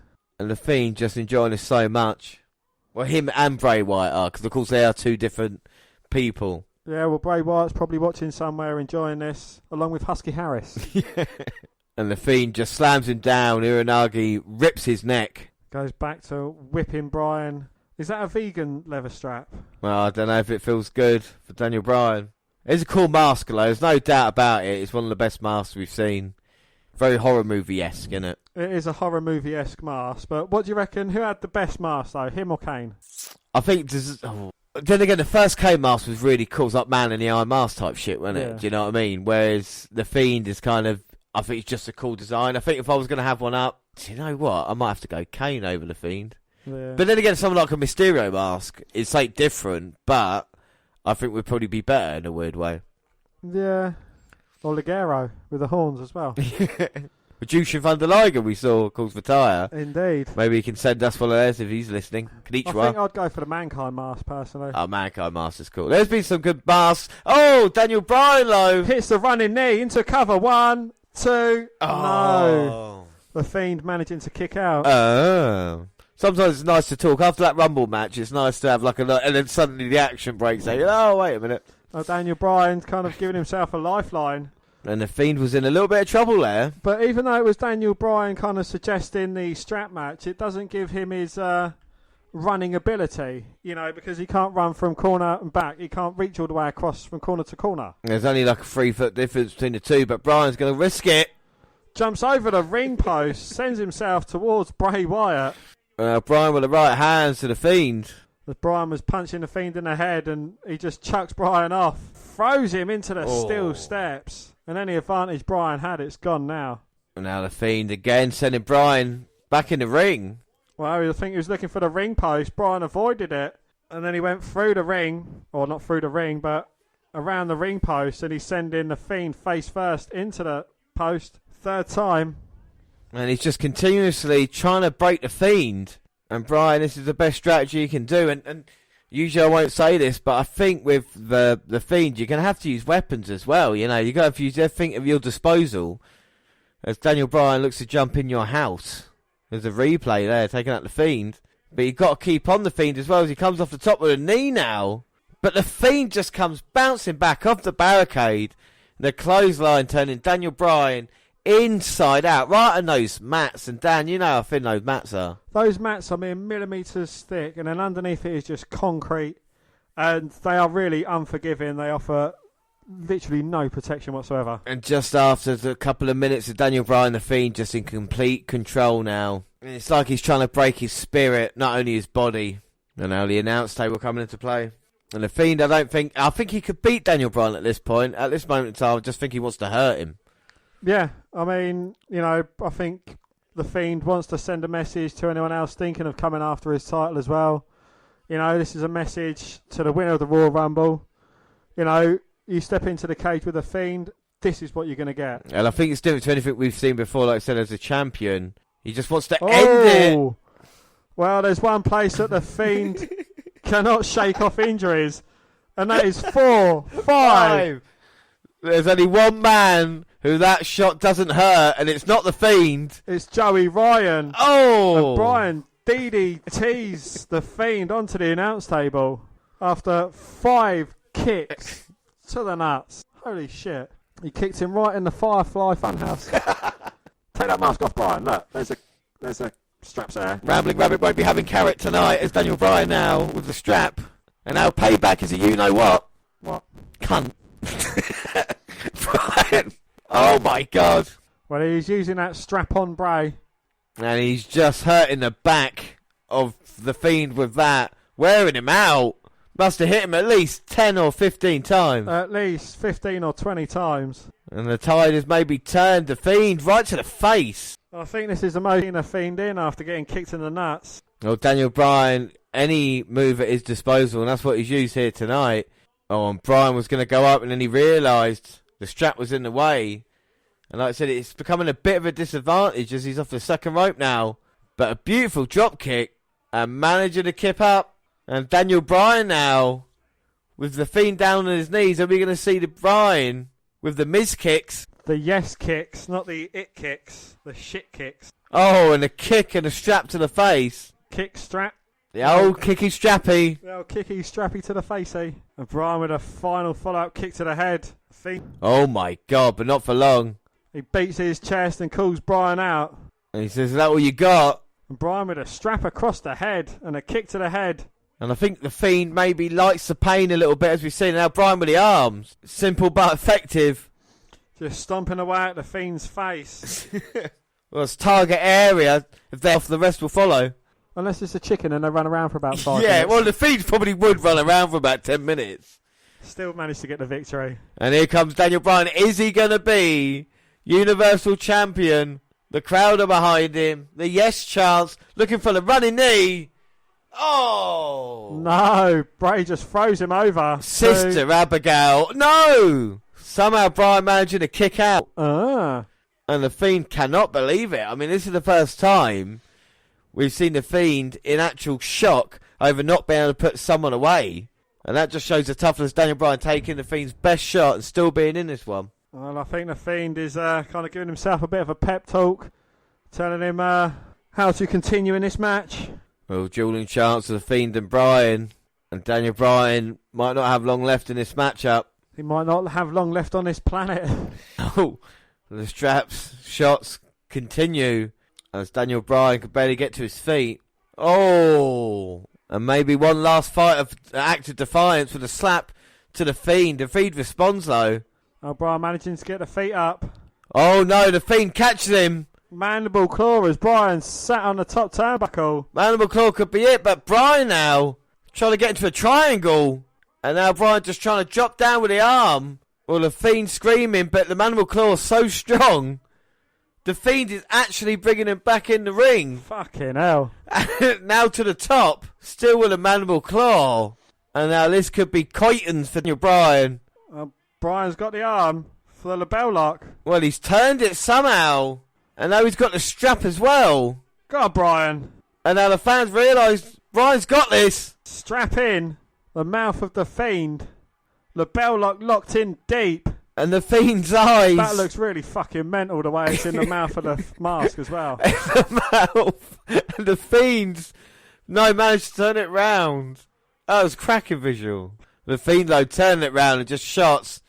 Trying to get the hand back in the mouth. And this is just a lot of weapon shots and stuff. It's brutal offense. As the Fiend will have the scars of war as well, but so will Daniel Bryan as the straps again. And the Fiend now looks a little bit frustrated, really, about not being able to put Daniel Bryan away. And the Fiend now looking to pick up Daniel Bryan and finally put him away. Are we going to see the end now? The long kiss goodnight. No, Bryan turns it into a roll-up. 1, 2. Oh, no, the Fiend managing to kick out.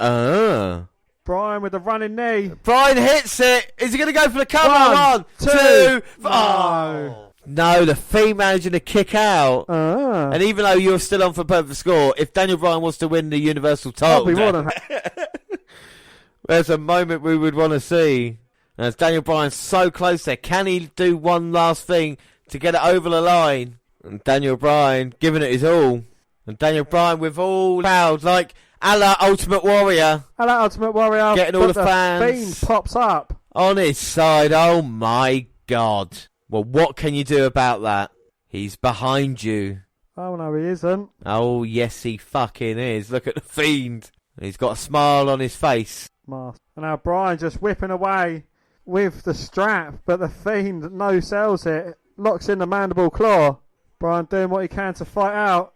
The mandible claw chokeslam. And that gets the job done. Mandible claw chokeslam finishes Daniel Bryan. The slamdable claw. Slamdable claw, as it was. Dan, what do you think of that match? I thought it was good. Daniel Bryan certainly put a lot more into it than I was expecting from this, but Bray's no Goldberg, is he? He's not a one-and-done kind of man. The match quality, I thought it was very good, for what it was. Daniel Bryan kind of finding the Fiend's weak spot, as it were, or the weak spots between his legs and just taking him out. What's this mean for Daniel? So I do not know. No, very important questions. The Fiend is looking towards WrestleMania as champion, as Daniel Bryan's going to have to go back, maybe reset yet again. Another victim of the Fiend. But it means that Bray Wyatt is still your Universal Champion. It means Dan gets another point. 6 for 6 at the moment. It's 6-5 over all as the Fiend celebrates. And do you know, I've really enjoyed the Rumble. My only disappointment, and it's not going to be a surprise, Charlotte Flair winning the Women's Rumble so far has been minor disappointment. But up next, it is going to be the Women's Championship on the line. And it's going to be a great story. It's Becky Lynch versus Asuka. Ask me, because the match build-up for this started over a year ago. Royal Rumble 2019.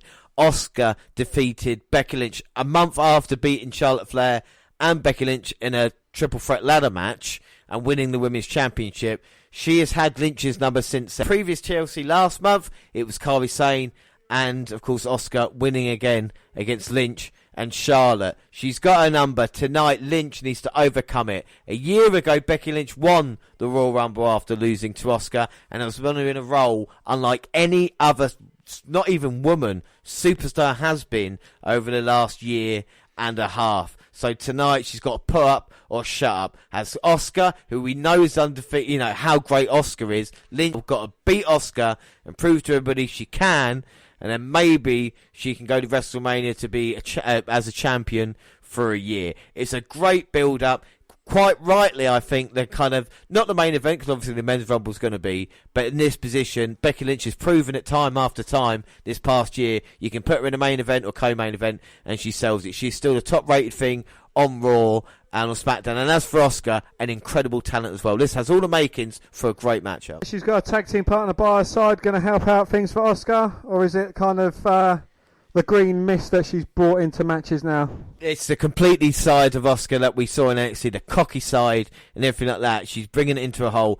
I wouldn't be surprised if she walks away. She feels she's confident she can beat Lynch. Lynch needs to prove that you can beat Asuka, and sometimes no one is ready for Asuka. So, Dan, who have you gone for in this matchup? Well, James, if you'd have asked me a little over a year ago, it would have been hands down Asuka. But it's going to be Lynch. It's going to be Becky Lynch, and I too have gone Becky Lynch. So we've both gone the same again in this matchup. Annoyingly, why have you gone Becky Lynch for in this one? Because I think Becky Lynch, she's got a point to prove. She needs to give herself some momentum going into WrestleMania, and it's going to be the way forward for Becky Lynch. They're still going with her. They still think she's hot, even though she's kind of cooled down a bit. I think without a doubt, I think Lynch has been incredible, and she's given her very best this past year. Yeah, she may not be the best worker in the world, but then again, when were the true stars ever? You know what I mean? Like, she gives everything she's got. She's got the personality. She's got the confidence. She says she's the man, and she backs it up. And she's going against Asuka. This should be a great match. With Lynch as well, coming through this test, is going to prove that up next might be Charlotte Flair, might be Shayna Baszler, or like we said, where's Ronda Rousey in all this as well? So many questions in this matchup. But we're going to get at least one answer. Who's going to be moving towards WrestleMania with the momentum of being the champion of Raw?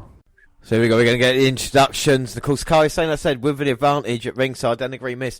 Has Asuka got more moves to finish off an opponent than Becky Lynch has? I think, yeah. You know, it used to be just the Asuka lock, but now she's got the green mist as well added to her repertoire. And of course the help from the outside, whereas Lynch is reliant on the disarmer. And I tell you what, I can't remember many times, maybe apart from WrestleMania with Charlotte, Asuka has tapped out. She is tough as old boots, as they say, and we see her as a kind of veteran, even though she has been around a little while. But has she the success on the main roster she deserved, has Asuka? No. I don't think she has either. Do you think beating Becky Lynch tonight will change that? Absolutely, yeah. It will, because Becky Lynch is kind of the hottest ticket in wrestling at the moment, or in women's wrestling at the moment. And I think overcoming the man, it will be a huge stepping stone for Asuka. And it'll be kind of the redemption that she needs as well. Yeah, without doubt. So the bell rings and it's Becky Lynch and Asuka. Asuka and Becky Lynch. So here we go for the Women's Championship. And it's going to be difficult for Becky Lynch to try and get a kind of... I think for her tonight is a shock victory for her. You know what I mean? A quick pin or something like this. With the advantage to Asuka in that way, not be able to beat her. I think if it's just straight up one-on-one, I think Asuka might just be better than Asuka. But Becky Lynch, if you know what I mean. I think that's fair to say. Absolutely, yeah. And Becky Lynch is always going to have that worry in the back of her head about Kari Sane being at ringside as well. So, it's another obstacle for Becky Lynch to kind of climb over. Without doubt.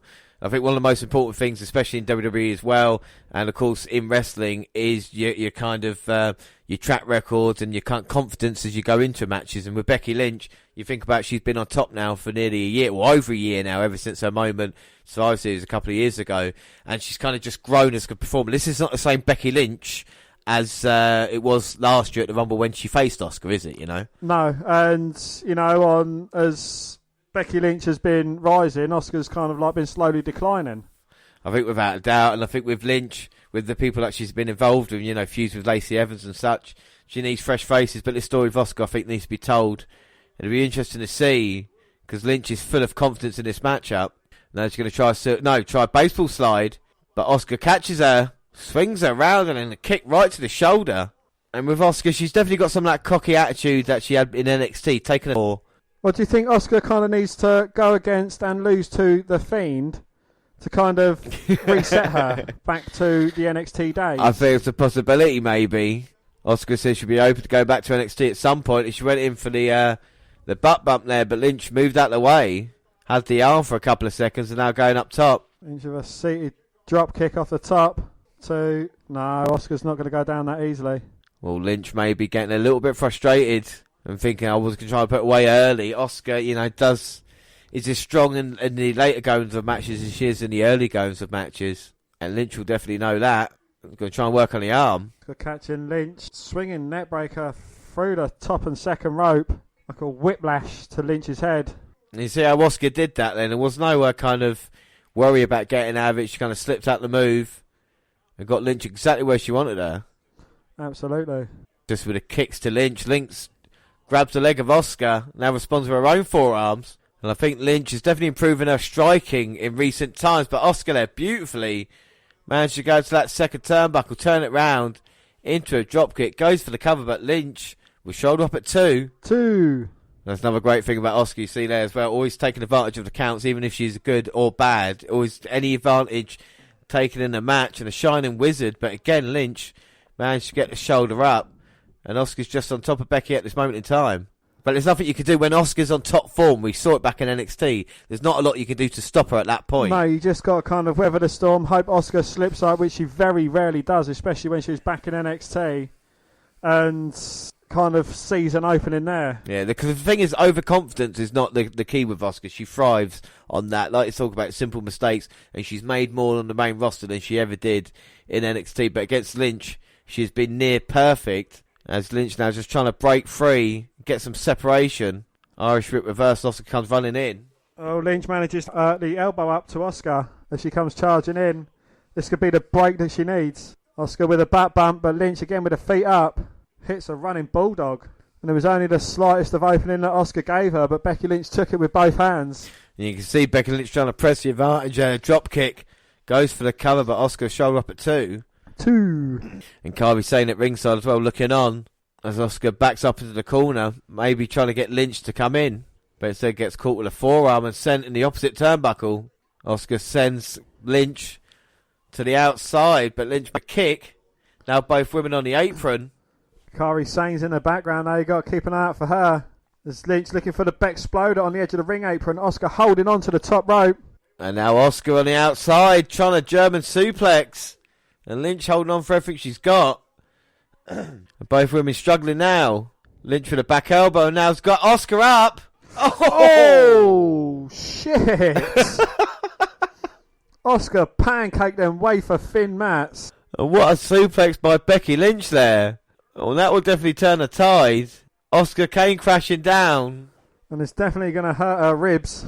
Inside. Unbelievable stuff. And now can Lynch press the issue? Asuka in serious trouble, but somehow back to her feet. Well, Lynch with a missile drop kick off the apron. Sends Asuka back down. Would Lynch settle for a count-out victory, or is that not the way she goes? I don't think that's the way she goes, but at this moment in time... Exploder against Barricade. Turned it up a level against Asuka, and this is different from the Lynch that we've seen. I think Lynch realises that you kind of got to go there to beat Asuka. You got to take what you've got him. It's like a football term, so to speak. As Asuka gets thrown in, and now Lynch going to the top, looking to maybe put her away. Leg drop off the top into a cover. 2... No, Asuka managing to kick out. Lynch there, can't believe it. But let's not forget, Dan, that the Royal Rumble's been good for both of these women. We've talked about Charlotte Flair tonight winning, of course, your pick. The previous winners facing each other off now in Becky Lynch versus Asuka. Are these two women obviously Hall of Fame bound, Dan? I would say yes. I think Asuka kind of needs a predominant run on the main roster as a singles champion, but Becky Lynch, most certainly, yeah. I mean, Lynch has definitely cemented her place in the past kind of year and a half. She's kind of taken the roll calls from Ronda Rousey being so important, and Lynch managing to get the job done. But Asuka now, Lynch, and with the backslide, nearly getting the job done. Lynch managing to kick out, and then Asuka with the kick, and then a pop-up knee. And Asuka is explosive when she moves at speed. And now picking up Lynch, but Lynch trying to fight off. Missing with that wildly swinging elbow, and Asuka with a palm strike attack. Lynch looking for the Bexploder again though. Asuka fighting out. So Becky turns it into a straight up superplex. Asuka managing to escape that. Oh my God. And Asuka just plants Lynch into a cover. No, just a 2 count. 2. And you can see the chemistry between these two women as well, having a counter for one another, face each other so much in the past with Asuka coming out on top. But Lynch is trying her hardest in this matchup. In a fiercely competitive match, you can't argue with these two women, especially with Becky Lynch. Absolutely not. No, they both got heart and determination. They both want to be the top woman in the business, but there can only be one. Exactly. And with Charlotte Flair, who won the Royal Rumbles, faced both of these women at WrestleMania before, so it'll be interesting to see what she does. And Asuka now is going to pay back Lynch on the apron. No, Lynch tries to send Asuka into the ring post, but Asuka blocks it. Now explodes with kicks. And now he's going to try to knock out one now. And she comes running in. And a hip attack sends Lynch careering back into the ring post. Might hit the back of the head. And Asuka in Japanese saying that was a good job. But she can't beat her on the outside. She's got to bring her in. Lynch though fighting with a forearm. Asuka fighting back, sending Lynch into the turnbuckle. Here comes Asuka now trying to bring Lynch in. So bring her in the hard way. Becky hooking her leg. Hangs Asuka up on top. Springboard kick to the back of Asuka's head. Pin on the ring ropes. Now Lynch springboarding her way up to the second rope. Oh my God, and both women in precarious position. Lynch has got Asuka. Rock bottom from the second. 1, 2. Oh. I should have just given it to her from that. Oscar somehow managing to kick out. Ah. And Kari's saying, come on, Oscar, you can do this. Lynch figured all the moves out, and I'm sure The Rock must have talked to that when she rubbed shoulders with him on SmackDown. And Lynch always talking trash to her opponent, to anybody that really listened to her. Not a lot of people can understand her though, because she is Irish. Yeah. Oh my God, comes off the second rope. Into a code breaker. No. Oscar transitions from a 2 count. 2. Into the cross arm breaker. And that's how dangerous Oscar is. Becky Lynch knows she's going to have to try and get her hands together, else she's serious trouble. Lynch rolling through into a cover. 2. No, Oscar managing to kick out. Oh no!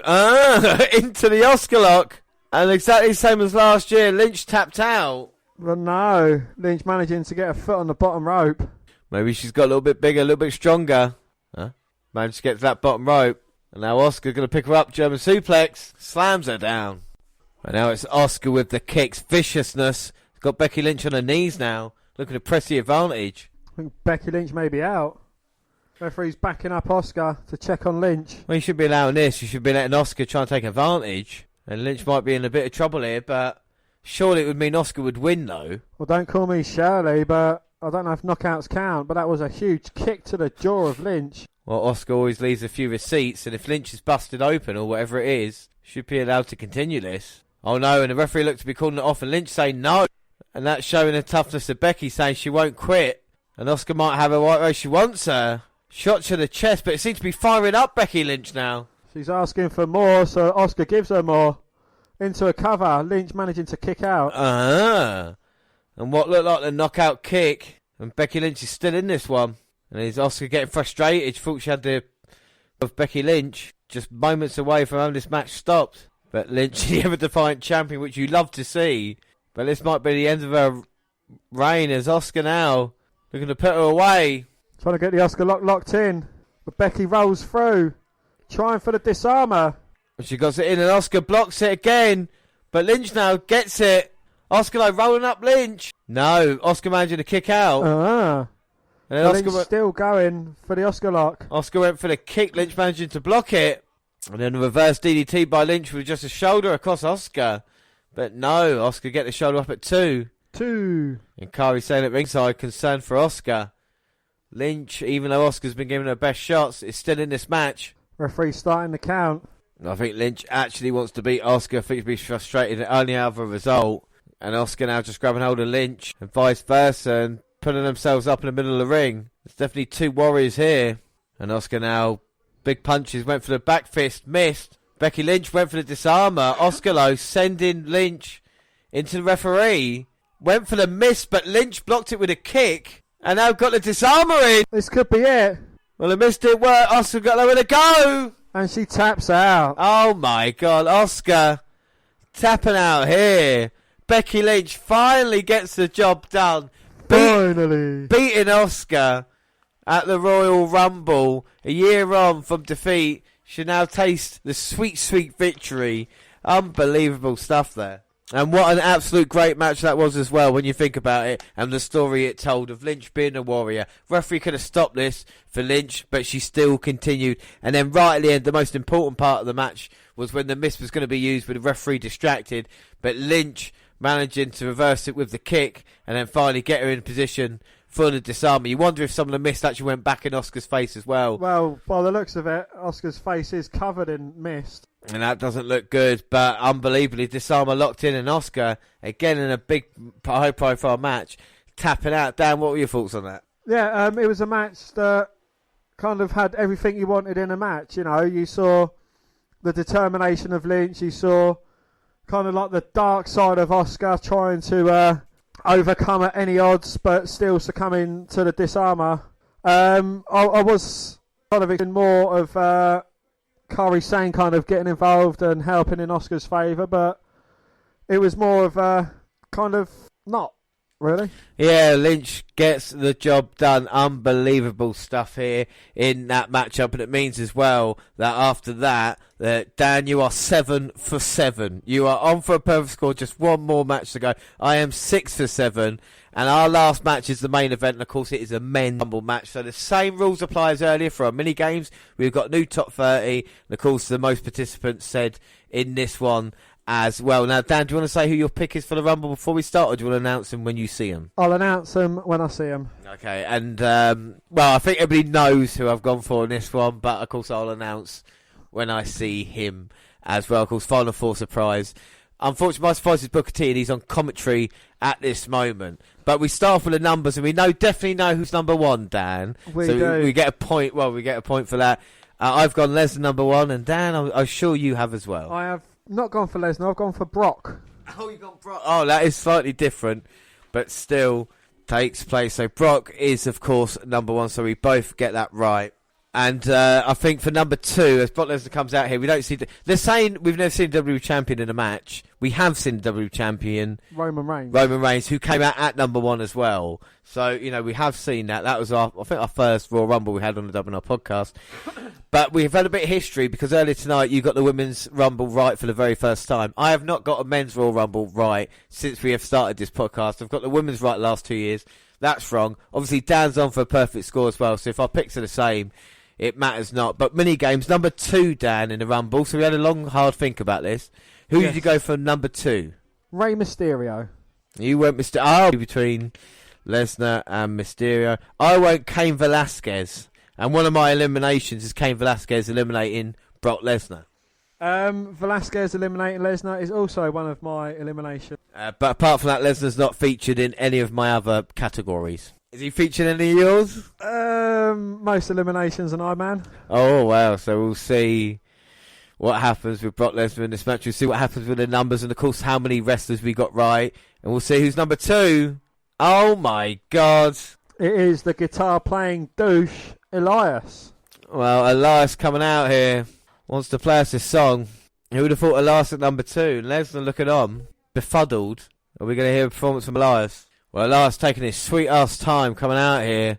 But it's no surprise, really. So we're going to get a tune from Elias. And the crowd definitely behind this is Brock Lesnar patiently waiting in the ring. And, of course, Brock Lesnar being in the Rumble, we have seen it before, but not from number one. Uh-oh, and Lesnar's heard enough. He's going right after Elias. And Elias trying to get away. The GPD's in trouble. And Brock Lesnar's come back in, and Elias now getting caught. And the match starts. And Elias might... Oh, I was about to say, can he match power? But no, Brock Lesnar now in the corner with the shoulder strikes. Elias's T-shirt's been ripped to shreds.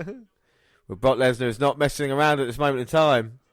German suplex. And we'll see how many suplexes Brock Lesnar hits tonight in the Royal Rumble. As he's telling Paul Heyman. And Elias in a little bit of trouble right now. Oh, Heyman slid guitar-playing douche's guitar into Lesnar. Oh! That's a real guitar. It didn't break. Well, it might have broke Elias's back. And now Brock's got Elias. And there goes Elias. So Brock gets the very first elimination of the night. As we await number three. Who's your number three, Dan? R-Truth. R-Truth. Mine is Rey Mysterio. Oh, I see, because of the old Mysterio. Oh, yeah. So Lesnar now. Wait for number three. Oh, and it's Eric Rowan at number three.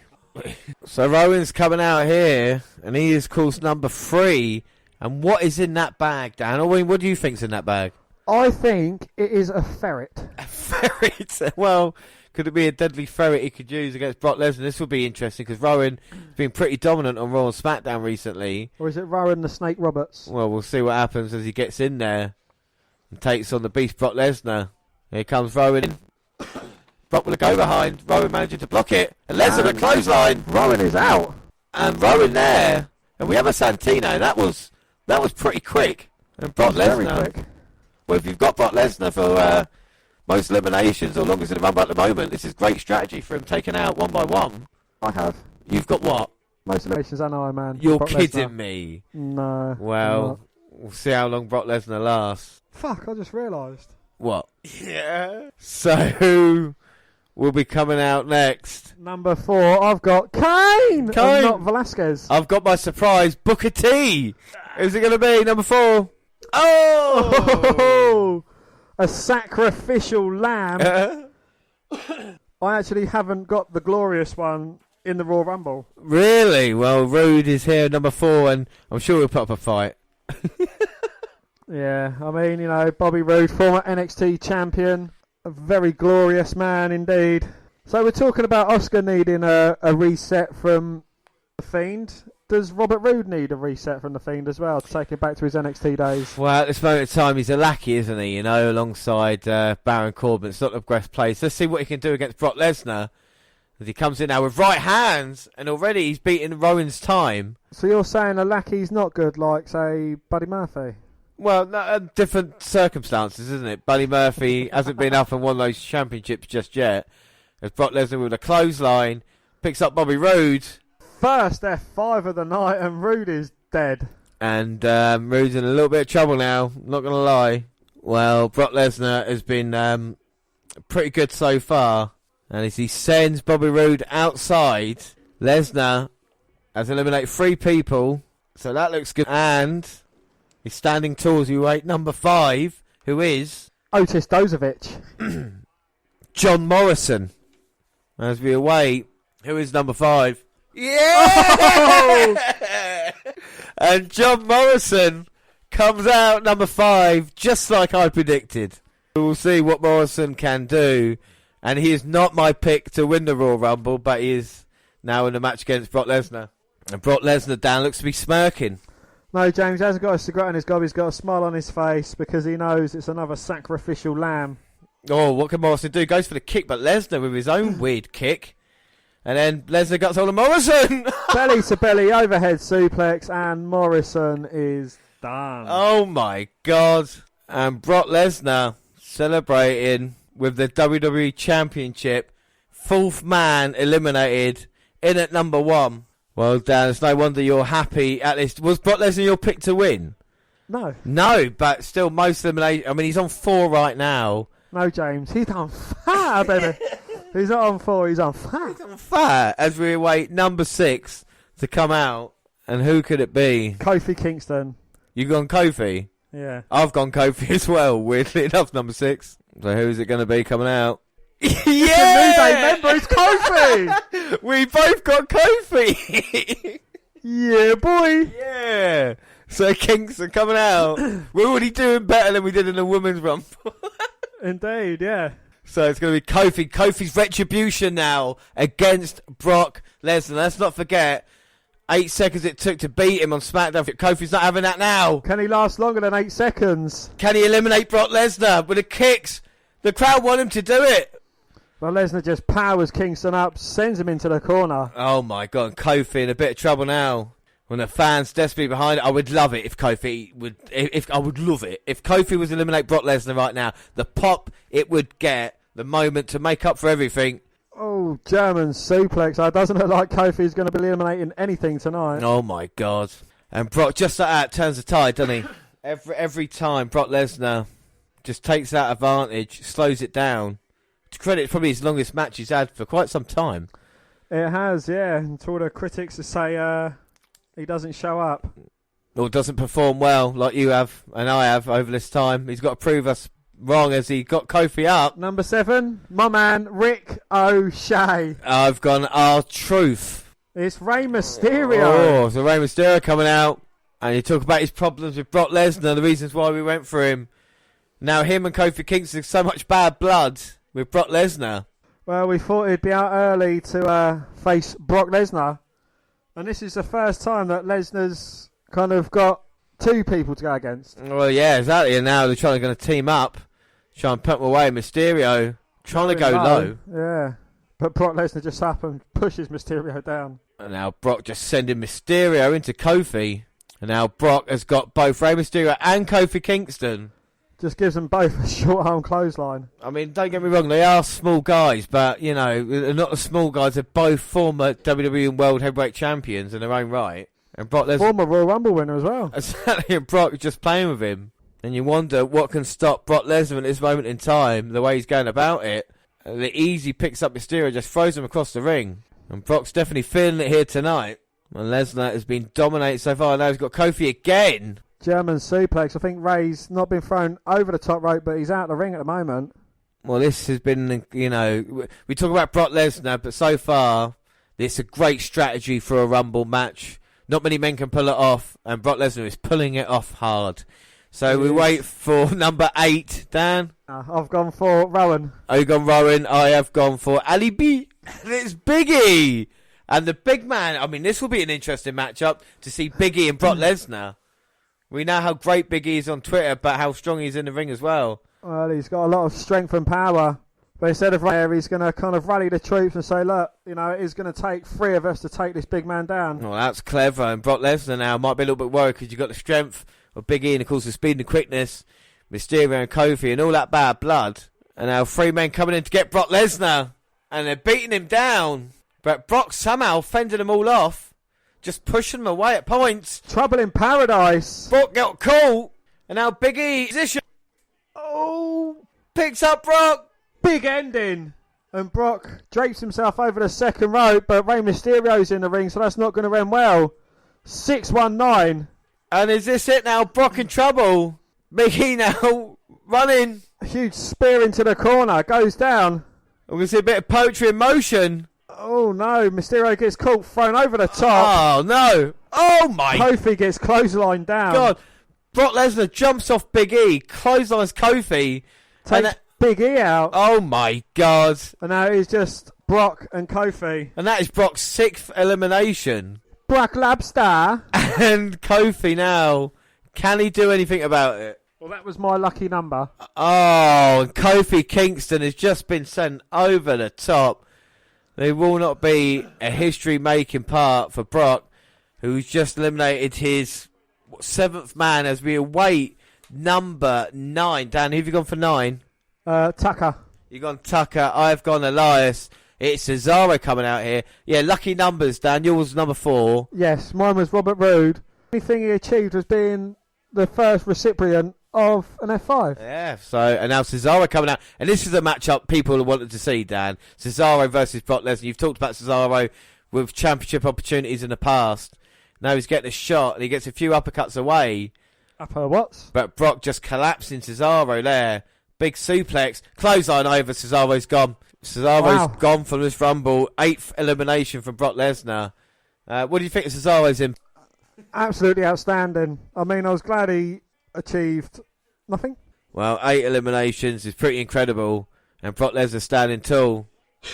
Number 10, James. Big E, who's already been out, unfortunately for me. Mine's Kane. Kane! Velasquez. Kane Velasquez.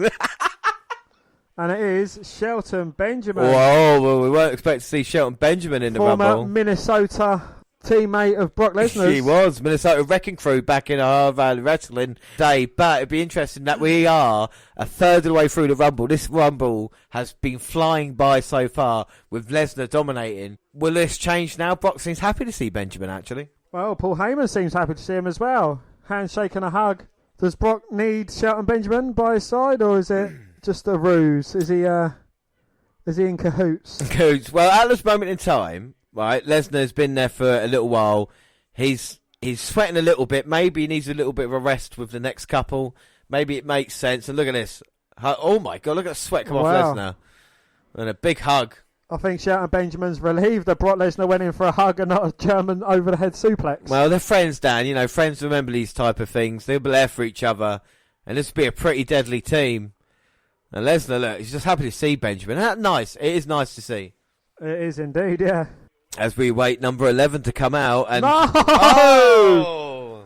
Brock Lesnar lulled him into a full sense of security. And there goes Shelton. Oh, Shelton Benjamin eliminated. They weren't in cahoots. There were shenanigans all along. It was. Lesnar gets the job done. Benjamin can't believe it. Brock's pleased with himself. Yeah, well, he'll be pleased with himself if he can continue the role he's been on. Another person, 9 now. Of course, the record stands at 13. Who is next, Dan, at number 11? Joe, Samoa. Samoa Joe. I've gone The Miz. It is Nakamura. And here comes Sami Zayn out with him. And I still can't get used to that Intercontinental Championship. It's still weird to me. But this is interesting, Dan, because these men crossed paths before in New Japan. And not many people will probably know about that. Nakamura, you know, back then wasn't the kind of character we know now. It's kind of more straight-laced and Lesnar.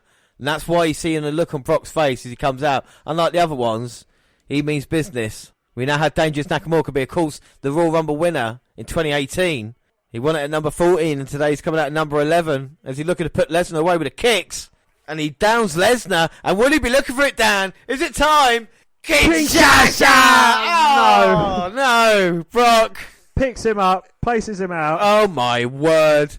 That is, Dan, 10 eliminations for Brock Lesnar. No one is going to match that. I think you might have the point already. And Iron Man at this moment in time, he's in, and he doesn't look too bad, to be fair. He's sweating profusely. Unbelievable stuff there, Nakamura. How, we can look at Santino times. The wrestlers have not lasted long here tonight at all. And who's going to be number 12 coming out, Dan? Who do you reckon? Big E. I reckon Tucker. He was announced, I believe. What? Oh my God! Fucking 305 MVP. Well, we always get surprises, and I weren't expecting MVP who looks like he's come from Wakanda. He is. Well, MVP, former US champ, one of the longest reigning United States champions in history. Fantastic feud with MVP. Calls friends with Chris Benoit.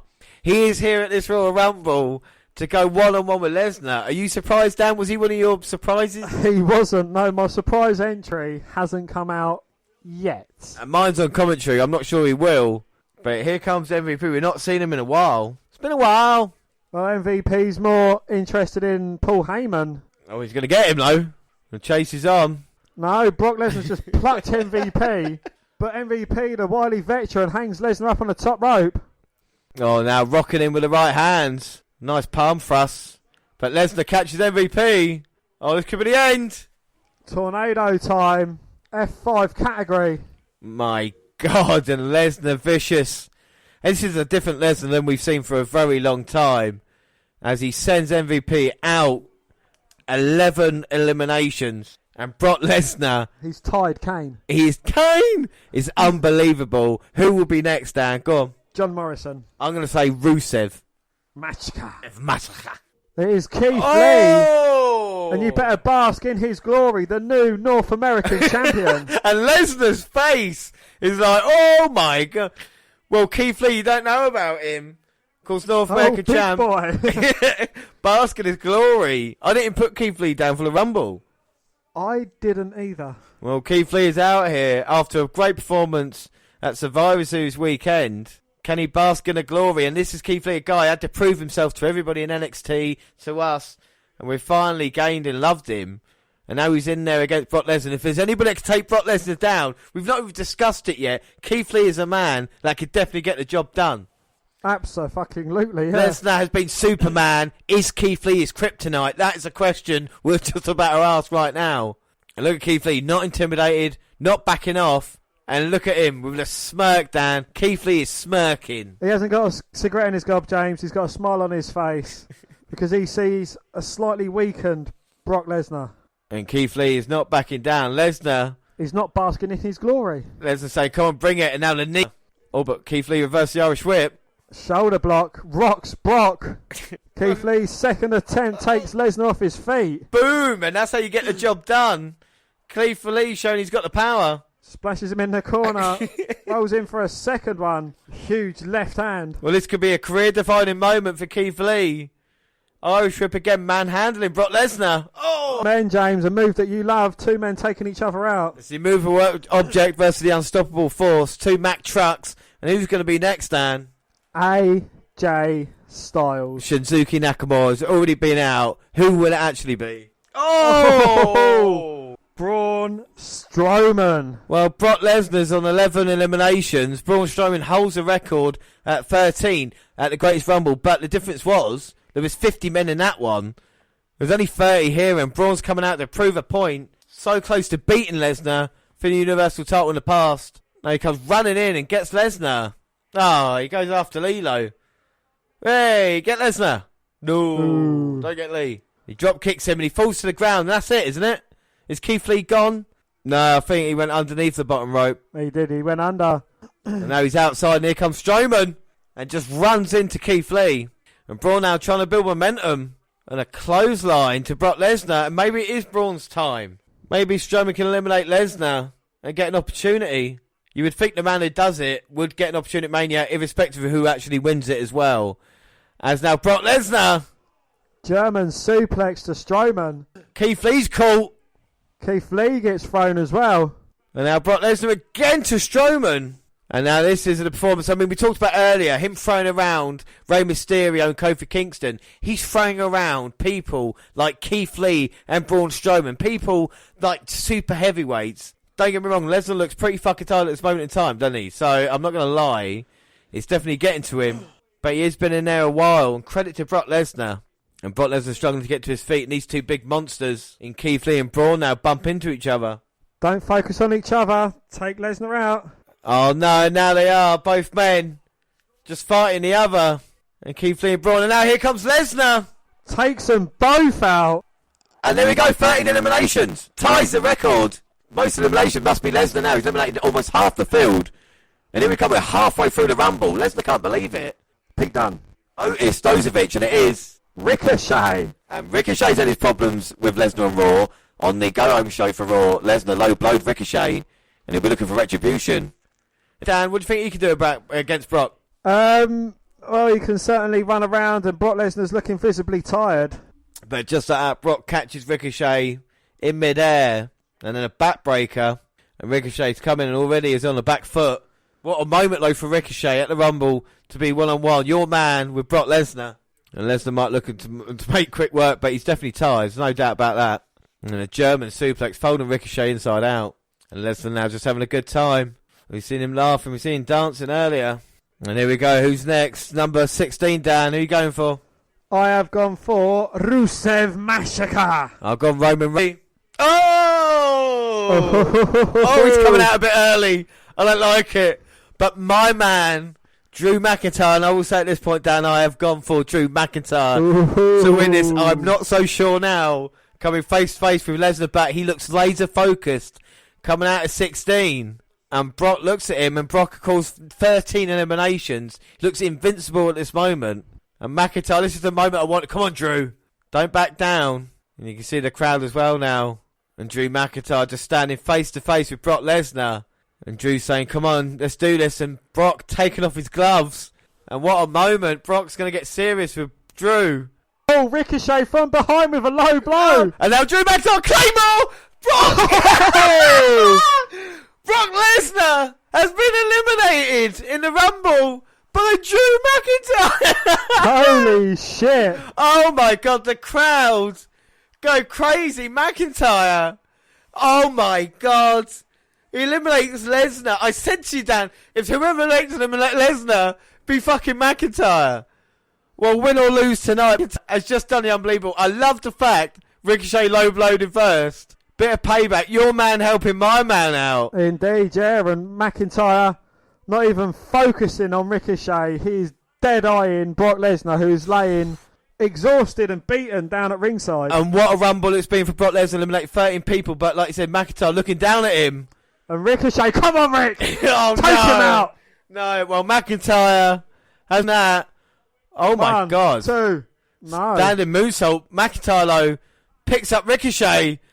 And McIntyre throws out Ricochet. Oh my God. And then just that stares back at Brock Lesnar. McIntyre has come in and just completely changed the match. And look at Ricochet. Look at that. Look at that spinning. Beautiful by Ricochet there. McIntyre looking magnificent. That is unbelievable stuff. I don't care about whatever happens the rest of the Rumble now. I don't give a shit. I don't care if Roman Reigns wins. Fuck it. You know what I mean? McIntyre eliminating Lesnar there. Andrade's out next for me. Who you got? 17 is AJ Styles as McIntyre there. Oh. And it's someone who wanted to take Brock Lesnar to Misney World. I might lose my voice in this match, but I don't care. Number 17 coming out is The Miz. And McIntyre's still focused on the thing. Is that McIntyre? That's McIntyre's biggest moment in WWE so far. Without a shadow of that, the Claymore kick to Brock Lesnar. What a moment that is at the Rumble. I think in WWE currently, yes. But in wrestling, the whole WWE band, I think winning the NXT Championship's high for him. Well, McIntyre there. Skull-crushing finale, I was going to say. Undoubtedly not. Well, he just plants in with the Future Shock DDT, James. I'm sure you know your man and you know his moves. I do. And then he kips up and looks at... 1. Counting off. And he just kicked the Miz's head off. McIntyre. Just focusing on Lesnar. He looks like a star. He's a star, McIntyre. Well, is McIntyre going to pick up where Lesnar left off? Oh, my God. Well, it looks that way. 3 eliminations so far. And McIntyre has been on fire, baby. And I tell you what, this is a great performance by Drew. Lesnar can't believe it. I'm going to try and hey goodbye. And McIntyre looks like a star here. What a great performance it is by Brock Lesnar. And unfortunately, my who eliminates who, Lesnar didn't get eliminated by Velasquez. He got eliminated by McIntyre. Yes, Velasquez didn't eliminate him. And Lesnar didn't eliminate Truth either. So how many who eliminates who you got left? 1. And neither of them. Well, both of mine in the ring, I think. One of my final 4. Up next, Lashley. I've gone for Braun, who's already been in. One out with AJ. It's AJ Styles coming out here at number 18. And I think McIntyre will have focus now on AJ Styles after everything that's happened. So McIntyre's been brilliant so far, honestly. I mean, what do you think of Brock Lesnar's performance in the Rumble as we go along, Dan? Brock Lesnar, yeah, it's been phenomenal. It's been something that's never been done before. I mean, eliminating the first 13 people that came into the Rumble is absolutely fucking phenomenal. In my reckoning, it's only a matter of time until someone goes from coast to coast eliminating every single person in front of them. Yeah, I know. I mean, that's close here tonight. Only 2 men have done all the eliminations so far in Brock Lesnar and Drew McIntyre. And that's incredible when you think about that. As AJ Styles now going to go on a run, but no, Drew McIntyre with a shoulder block. He folds AJ Styles inside out. And McIntyre's taking it to a different level here tonight. And now look at the power just picking up AJ Styles. AJ with a knee. And what's he looking for? The calf crusher. Can he get it in? I've got Owens at number 19. 19 coming up. I've got Rowan, who's been in already. Dolph Ziggler. Oh, Ziggler coming out. I didn't even have him in this match. Well, Ziggler coming out. And, of course, his history he's had with Drew McIntyre as well. Former tag team partner. And this is going to be an interesting face-off. It's like McIntyre, but this is your life with people. And AJ from behind. Right, they're going to team up to take the big man out. That's a disadvantage you have being the biggest fella in there. Well, this doesn't look good. I've got McIntyre down for most eliminations and actual winning this match. So he needs to actually go here to get through. I don't know with McIntyre. I don't know at this point.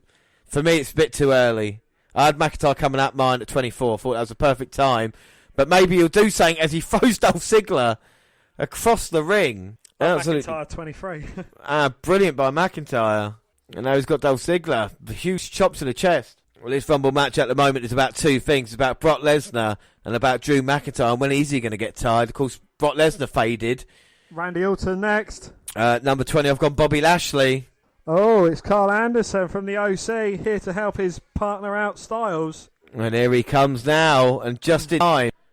And Carl Anderson, I mean, don't get me wrong, I like him. But he's not really, I don't know if he's dressed for the part as he comes out. No, he doesn't seem dressed for the part. You know what I mean? I just don't really like his I mean, and Anderson, we were expecting like heavy machinery. I don't know if we're going to see them or whatever it is, but now McIntyre's got hold of AJ and Anderson, but Dolph Ziggler with a super kick. And now McIntyre, no, come on. Go on, 3 of you, team up.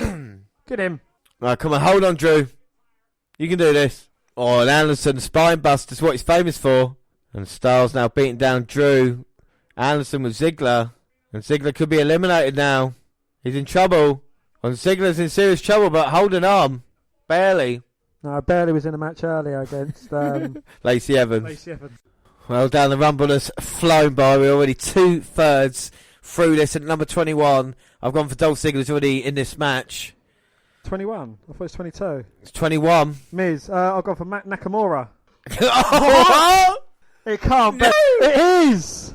Oh my God! James, you know who it is? Who is it? The Rated R Superstar! Oh my God, he's back! I don't believe it! Not since WrestleMania. I heard rumours, but I just thought they couldn't be true. No, they can't. He's squashed them all. 2011. Look at his face. Look at the face. The pop, James. This is a bigger pop by eliminating Lesnar. Well, I don't know about that, but Edge now is back. Look at him. And the fireworks as well. Oh my God. Former multi-time world heavyweight champion. 13, 12, 14, 11, whatever it is. He's won the Rumble in the past as well. Well, James, my surprise entry isn't Edge. No, it's not Edge. Edge is the surprise. Ziggler comes in. Spear! Spear by Edge. Spear to Anderson. God, get McIntyre. No, leave McIntyre alone. Drew's in trouble. Oh. Oh. Facebuster. No! Spear! Oh, no. Don't eliminate him. Well, this is a matchup we've never seen before. I can't believe Edge is here. I honestly, I never thought he'd return after that. There's two men standing, James. Edge and Orton. And they're going to come face to face. My God, well, AJ Styles and Edge are coming face to face now. Unbelievable. AJ now with a spinning back fist. Edge went for the execution. Styles went for the Pele. And hit Edge right on target. Of course, let's not forget about the injured neck. 9 years it's been. And AJ saying Edge with a spear to AJ. And AJ side out with that. And Edge looks incredible, doesn't he? Absolutely. Well, unbelievable spear there. Who will be next? Coming 22. I've said Ricochet's already in. Number 22 down for you? Number 22, The Miz, who's already been in. Man, Baron Corbin coming out. I can't believe Edge come out here. He's cleared house with hitting everybody with his spear. Turning AJ inside out. Corbin after the war earlier. It's going to be having the bruises of war. And I can't believe Edge's still fighting there as well. My man McIntyre's still in. So we've got 6 men in there now. This has been unbelievable. Edge has looked great so far. Absolutely. Well, not so great now, though. He's getting beaten down by King Corbin, who likes to pick the bones. And Corbin there with a choke slam on Anderson, taking him out. And he might eliminate him now. No, Anderson holding on. Well, at the moment, Lesnar holds the record, but McIntyre himself has eliminated 3 people so far. And Corbin fighting AJ. McIntyre with a chop to Ziggler. Absolutely folding him up. And Edge is in the Royal Rumble. I can't believe I'm saying it. Edge is back. His wife was in the Women's Rumble. Her husband is in the Men's Rumble. My God. And it happened, Dan, on this day. And Edge might be looking to eliminate AJ. And he does. Styles is gone. Well, Styles, wow. I don't know if he can hold on or not. And Anderson looks shocked by that as well. And here we go. Up next, Dan, we've got number 23. Who have you gone for? I have gone for McIntyre. I went for Buddy Murphy. So number 23. Oh, for fuck's sake. Well, what's your T-shirt say, Dan? Original bro. And that's it. Your man is in the Rumble. I didn't even put Riddle in my Rumble. I didn't even put him in mine either. But here he comes. I did have his teammate in there, though, Pete Dunne. Well, Matt Riddle coming out. And he's going to be in this Rumble. I can't believe he's going to have to share the ring with Edge. You fucking piece of shit. I think it's eliminated quickly. Out of all the wrestlers, and Riddle just taking the time with his fucking flip-flops. And Corbin doesn't look impressed. And this is the only time I'll ever back Corbin. And now Riddle with a... Don't you... Oh! No. Oh! How dare he kick McIntyre like this? You piece of shit, Riddle. Leave McIntyre. He's been in there the longest now. You don't want your minging feet touching his chest. Exactly. And again, come on, Edge. Spear him. Standing switch. Ripcord knee to Edge. How dare you disrespect a Hall of Famer legend like that? And Edge. That is disgusting. And now Corbin. Yes, Baron! Well done, Baron. The only good contribution you've ever made to wrestling ever is eliminating Matt Riddle from the fucking Rumble. Yes, Matt Riddle. We bow down to Baron Corbin at this point. My God. And now, Dan, number 24, who have you gone for? Ali B, my man, Ali B. And I went Drew McIntyre. And it's Rumble now starting to build up again. The OC. Oh, my God. It's Luke Gallows. Gallows, yeah. And Gallows coming out at 24. And the numbers are slowly creeping. You think the fresher your opponent, the better you are. And, of course, Carl Anderson in there. But with AJ getting eliminated by Edge, maybe that's where they will focus now. And Gallows is as big as anybody in there, going after Corbin and now Ziggler. And this match has not stopped since it started, if you know what I mean. As Edge now going to work on Corbin with right hands. Catches him. And the deep 6 by Corbin. And Gallows throwing Ziggler over the top. But again, Ziggler scrambling in. And wait a minute. Corbin's eliminated. Yes. And McIntyre sends him over the top. That's my second who eliminates Hulo. I went Reigns eliminating Corbin. That didn't happen. And I went Velasquez eliminating Lesnar. I've still got 2 that haven't been in the match yet. So I've got high hopes. Well, Corbin is gone. And now here we go. Anderson and Gallows. Magic Killer on Edge. And the OC dominating at this moment in time. Here we move down to number 25. Well, James, stranger things had happened. I've gone for Christian. If that was to happen now, I've gone Samoa Joe. Oh, well, I went for one of Edge's tag team partners. It's the normal uprated RKO member, Randy Orton. I haven't even got Randy Orton in my Rumble match. You're a dick. Get the fuck out now. Is Randy Orton your pick for winning? No, mate. Well, Randy Orton is here. And Dan, I know you love Orton. Here we go. 1 RKO. 2 RKOs. Oh. Is he gonna... Oh, hello. Well, let's not forget the history Randy Orton and Edge have got. One of the best teams of our time. And look, let's team it up. Oh, eliminating the OC. And the rated RKO might be a force to be reckoned with. And look at Orton, look at Edge. Hey, saying you're in shape. Can you really trust Randy Orton? No, looks like the way at the moment. 6 coming out, Dan. Who are you going for? Seth Rollins. Seth Rollins. I'm going for Adam Cole, baby. Oh. Well, it's certainly not Rollins. No. It is, James. My pick to win the match. Oh, so you got Roman Reigns. I've got McIntyre, who's eliminated Lesnar, but now he's in a bit of trouble because, of course, you've got Randy Orton and Edge in there, and Reigns making his way in, of course, with Dolph Ziggler. And Ziggler's going about his business, but McIntyre there, to his credit, has been in there a long time. Are we going to have a spear off? Edge and Reigns. So here comes Reigns in. Oh, why'd you have to go after McIntyre for?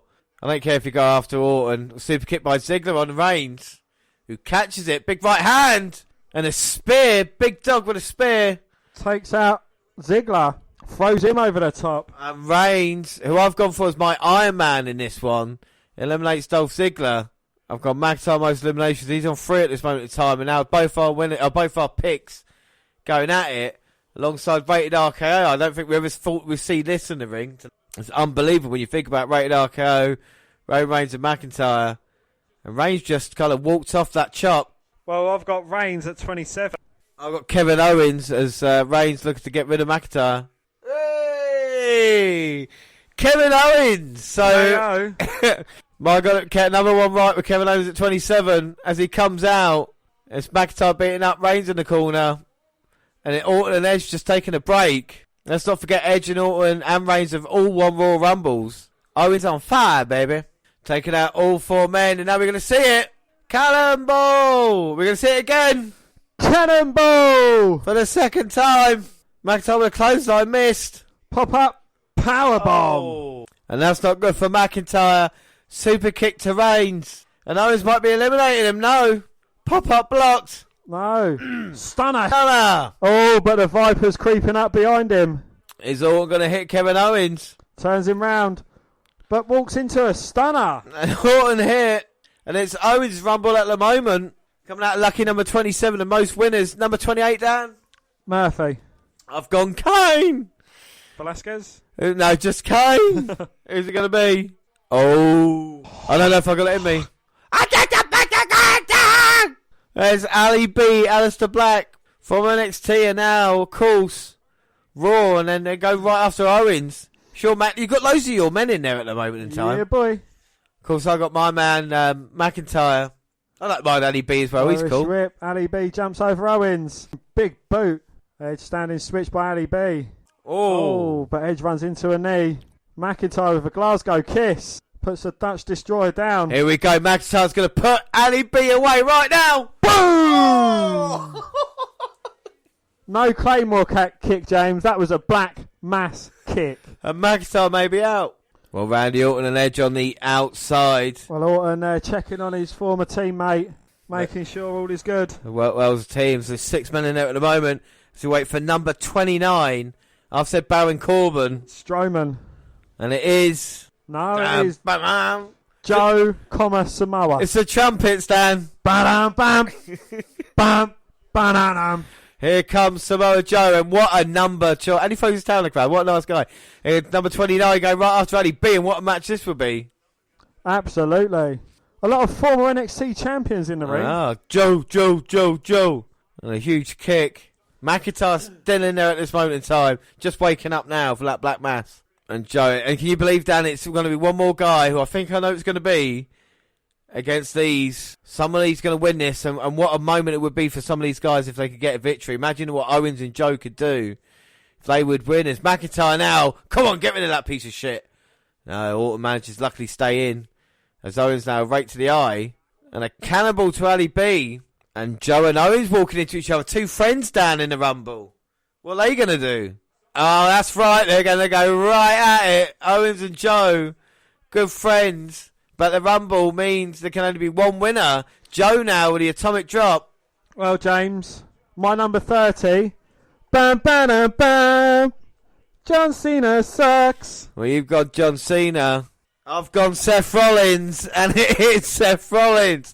With Buddy Murphy, a Karma Razor, and Joe and Owens were fighting just moments ago, turning their attention to the greater goal. And Rollins' great position, of course, last year's Royal Rumble winner. So that buggers up my who eliminates who, because Black can't eliminate Murphy, because Murphy's not even in the Rumble. Yeah. So you've got no who eliminates who? None of them, nope.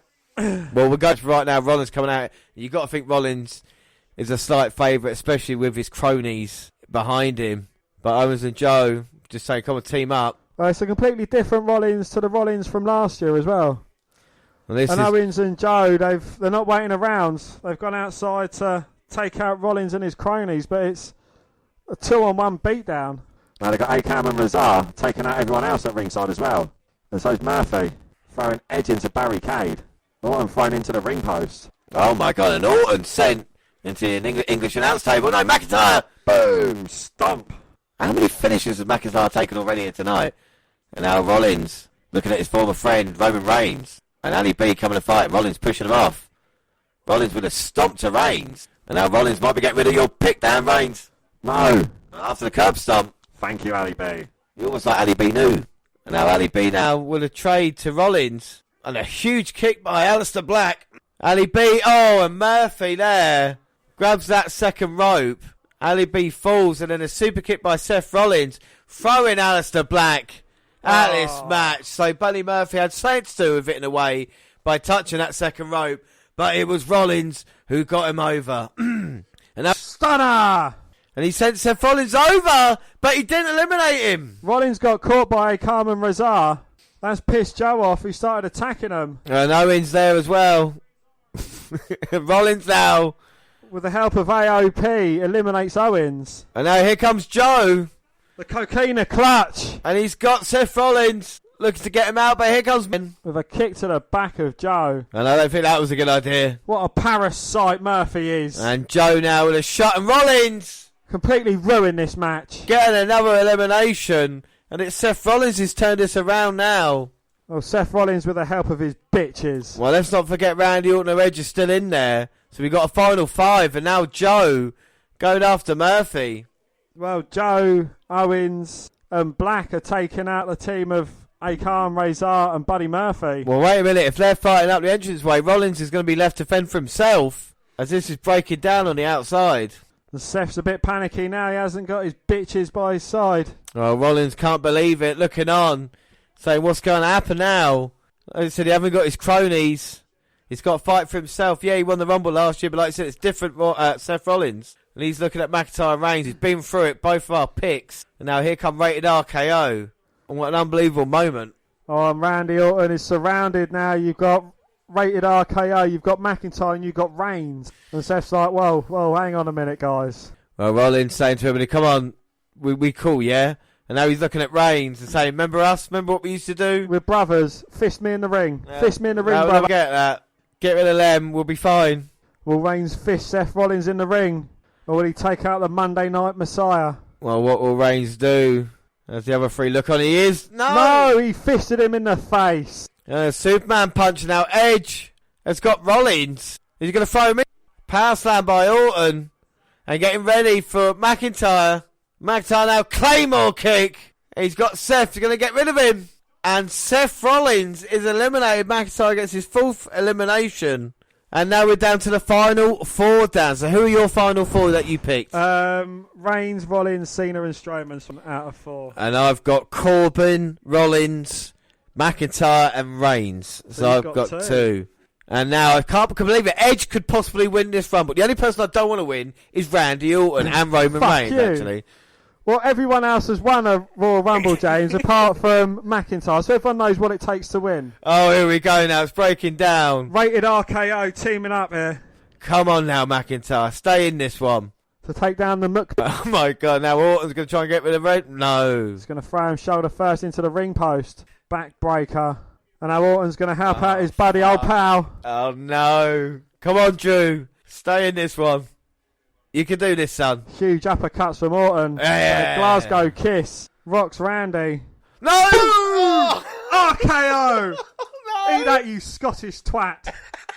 Come on. You'll be alright. Spear! Boom! Oh. McIntyre gets hit again. Oh, what are they scheming? Rated RKO. And now this is it. This is the end for McIntyre. Double RKO. Oh, McIntyre. I mean, come on. How many finishes did it take to put him down? And he's still in this one, you know. You talk about representing everybody. The whole of Britain, and Edge now. Turn his back. Oh. And I knew you couldn't trust Randy Orton. It's every man for himself, though, James. Orton saying, forget about it. It was just the one little thing. And Edge saying, yeah, we cool. We're going to finish this first and then come down to Rated RKO. Oh, no! Yes! Edge, you wanker! Edge eliminates Randy Orton. To think I was excited about you coming back. And Randy Orton will not be winning the Royal Rumble this year. He is eliminated. Fuck you, Edge. Fuck you. Ah! Well, Orton is gone. Now we're down to the final three. And Dan, you are a Rumble win away from a perfect score here as well. My winner is still in the ring, James. Well, my win is there, but to come back level, and a chant you still got it to Edge. Edge could win the Rumble here. We've never seen these two face to face before. And here we go, these two men going at it, toe to toe. Reigns with a big right hand. Superman punch. He deserves it now. Eliminate Orton, you piss off Reigns. Well, you can hear the crowd and the fans booing. Won't be happy about this. Well, it's spear versus spear, James. And here comes Reigns in with a spear. No, Edge ducks it. Edge hits a spear of his own. And Edge is going to do it. He's going to eliminate Reigns. Yes. Oh. Oh, somehow your pick is in there just for Edge. Looking to eliminate Reigns. No. Reigns sidesteps him. Kicks him in the chest. Drapes him over. Go on, Roman. Oh, no. Come on, Edge. Hold on. Come on, McIntyre. Eliminate them both. And now Reigns and Edge fighting off. Edge in serious trouble. Oh, no, still in it. Edge is going. Oh, Edge has gone.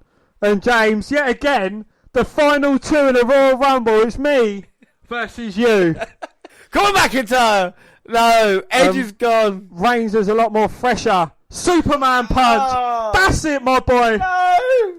Go on, toss him out. Goodbye. No. McIntyre. Hold Kick it his on. hand. Kick Hold his it hand. on. McIntyre No. fighting. I know it's Reigns running in. Spear. Yeah. Claymore kick. No. McIntyre. Hold Come on, Reigns. Hold on. Yeah. No. Yes. Drew McIntyre. He fucked up my perfect score. You prick. Drew McIntyre fulfills his destiny here tonight at the Royal Rumble 2020 by winning it, the very first British man to win the Royal Rumble, and it has happened tonight. History has been made. You can see it in Drew McIntyre's reaction, and of course the reaction around the world as well. McIntyre eliminating Roman Reigns. It doesn't matter about anything else at this moment. It's about this man and having earned it here at the Royal Rumble, eliminating Brock Lesnar and finally getting through and eliminating the big dog in Roman Reigns. What a moment for Drew McIntyre. Dan, thoughts first on McIntyre winning the Rumble? Well, James, As history for Britain. As history for Britain. Part of the Magnificent yes. Seven winning. As part of the Magnificent Seven, yes. As someone I've met, absolutely brilliant. But for eliminating Roman Reigns, my pick is a twat. Well, he's unbelievable, but he's your twat, Dan. Look at the way it happened. Claymore kick, and I'm sure the celebrations, like I say, around the world, McIntyre eliminating Roman Reigns. What a fucking Royal Rumble. Not just because Drew McIntyre won and got me the point, which means we drew this and got a pay-per-view point each. Not because he's the very first British man to actually accomplish this. You know, no one else has done this. He's booked his place in the main event of WrestleMania. It's a man that we and I have backed for a very, very long time. Congratulations to Drew McIntyre in this moment in time. I couldn't be prouder. Dan, what are your thoughts on this Rumble match itself? The Rumble match itself, I think it's flown absolutely brilliantly. You know, you've had the early onslaught of Brock Lesnar, and you have the eventual winner eliminating like the unstoppable force in Brock Lesnar as well. So, you know, it's kind of a really good story told throughout the whole Royal Rumble match itself. Oh. Absolutely brilliant. It was unbelievable. Right, okay, so what we're going to do now, just going to try to take a second to get our breath back and work out exactly about the numbers and everything else, because of course we had the men's Royal Rumble. So our lucky numbers, 25 and number 4, of course didn't happen. McIntyre came in and won at number 16. So that didn't work out for us. We didn't get any points there.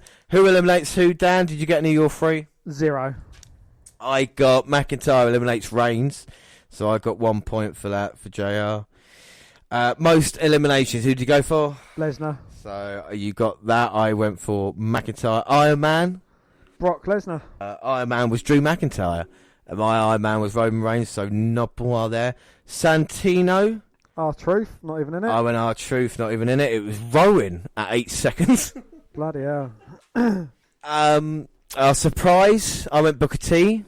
Kane! Neither point there either. Final 4. Reigns, Rollins, Cena, Strowman. Reigns was. So I had McIntyre with Corbin and Rollins, so I got 2, so I got the point there. Hang on a minute. So Santino, no point. What about 30? How many numbers did you get out of 30?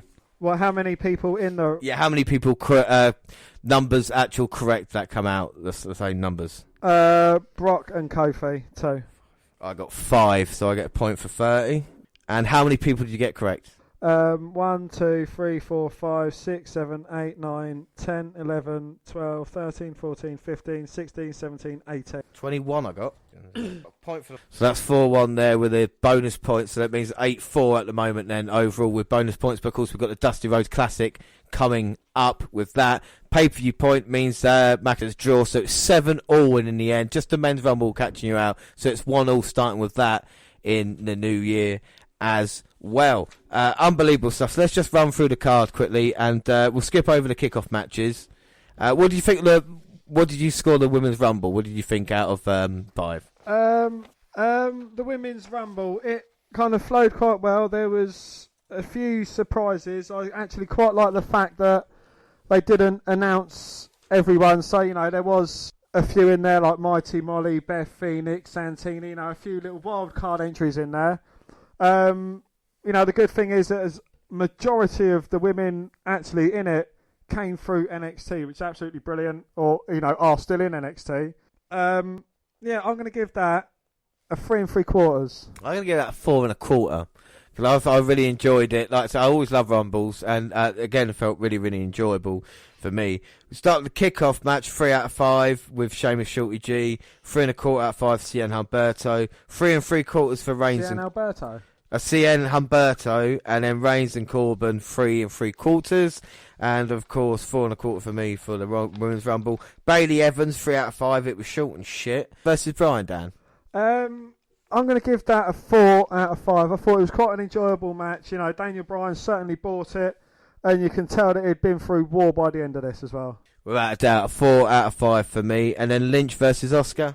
Again, you know, this is an absolute great story told. It's kind of Lynch trying to get a bit of redemption for last year's Royal Rumble after being beaten by Oscar.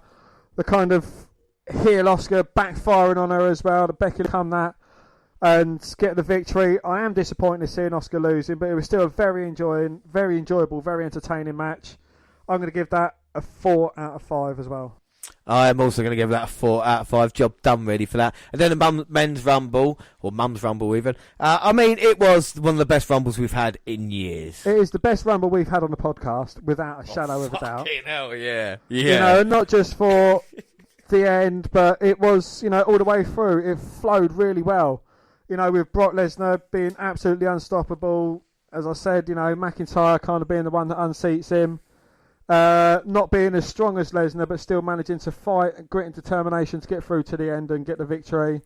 Absolutely brilliant surprise in Edge returning. MVP as well. You can't count him out, even though it was short and sweet, but it was kind of entertaining. You had a few former world champions in there as well.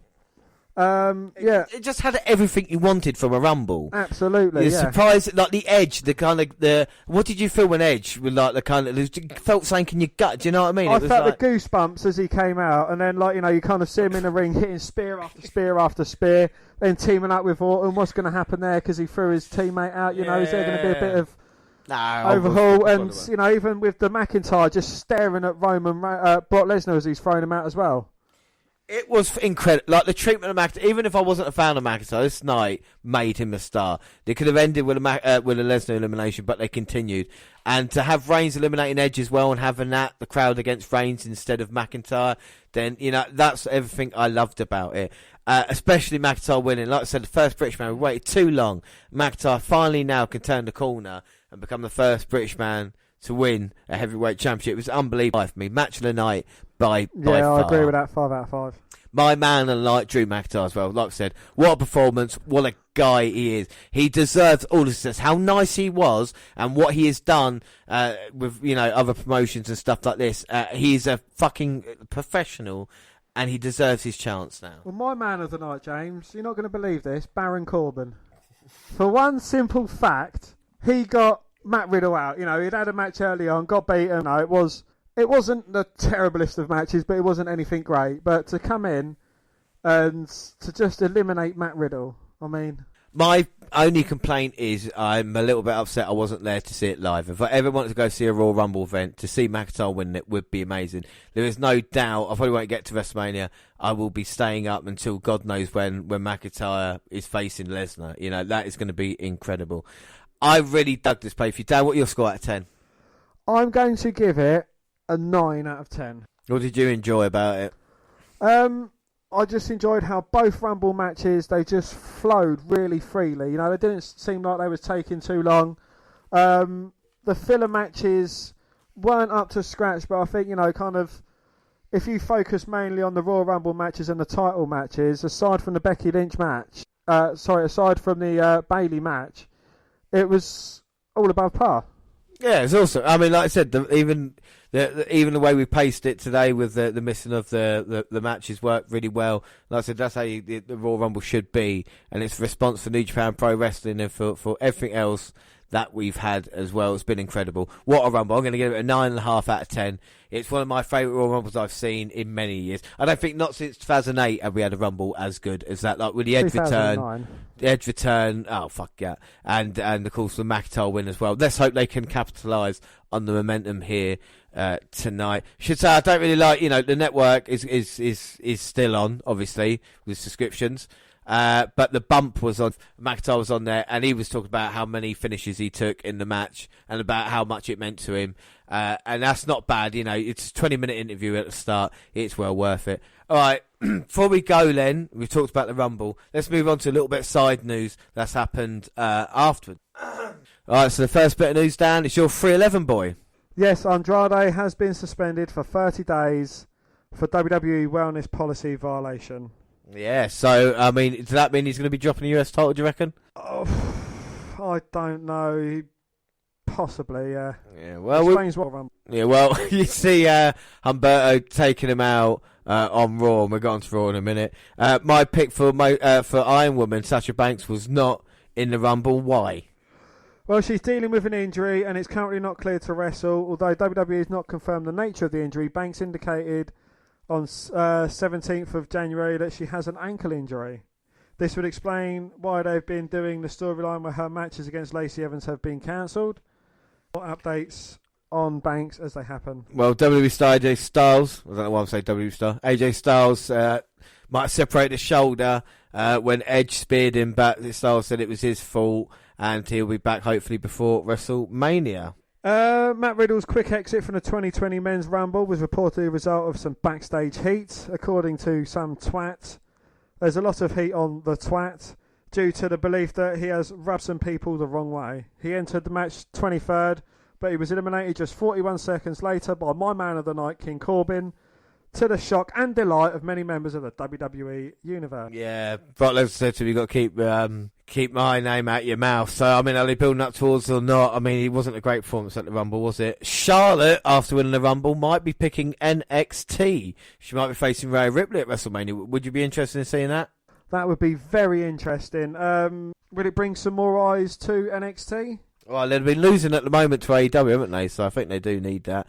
There's also rumours about what main event is going to be. Obviously, Vince McMahon wants Roman Reigns versus The Fiend, but Paul Heyman is pushing for Drew McIntyre versus Brock Lesnar. I think the main event speaks for itself. I think it should be McIntyre, if he's winning, to go there as well. Also, there's going to be a WWE Chronicle coming out in April about Drew McIntyre, and we got a couple of scenes of McIntyre meeting Vince McMahon or after his Rumble win, which I thought was quite nice.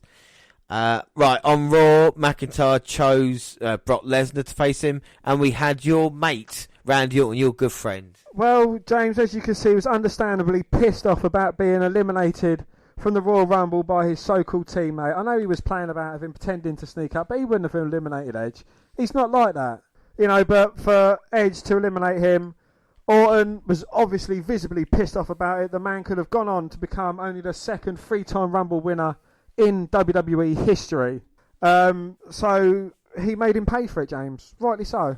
Yeah, well, what he did, basically, is the concerto, wasn't it? Which took out Edge, and then we had trainers, referees, EMTs down as Edge got stretchered away, and they played it off like it had ended his career. It was a vicious moment, and Orton really sold it well, and so did Edge. I cannot wait for this match at WrestleMania. Much better than Triple H and Batista, as we had.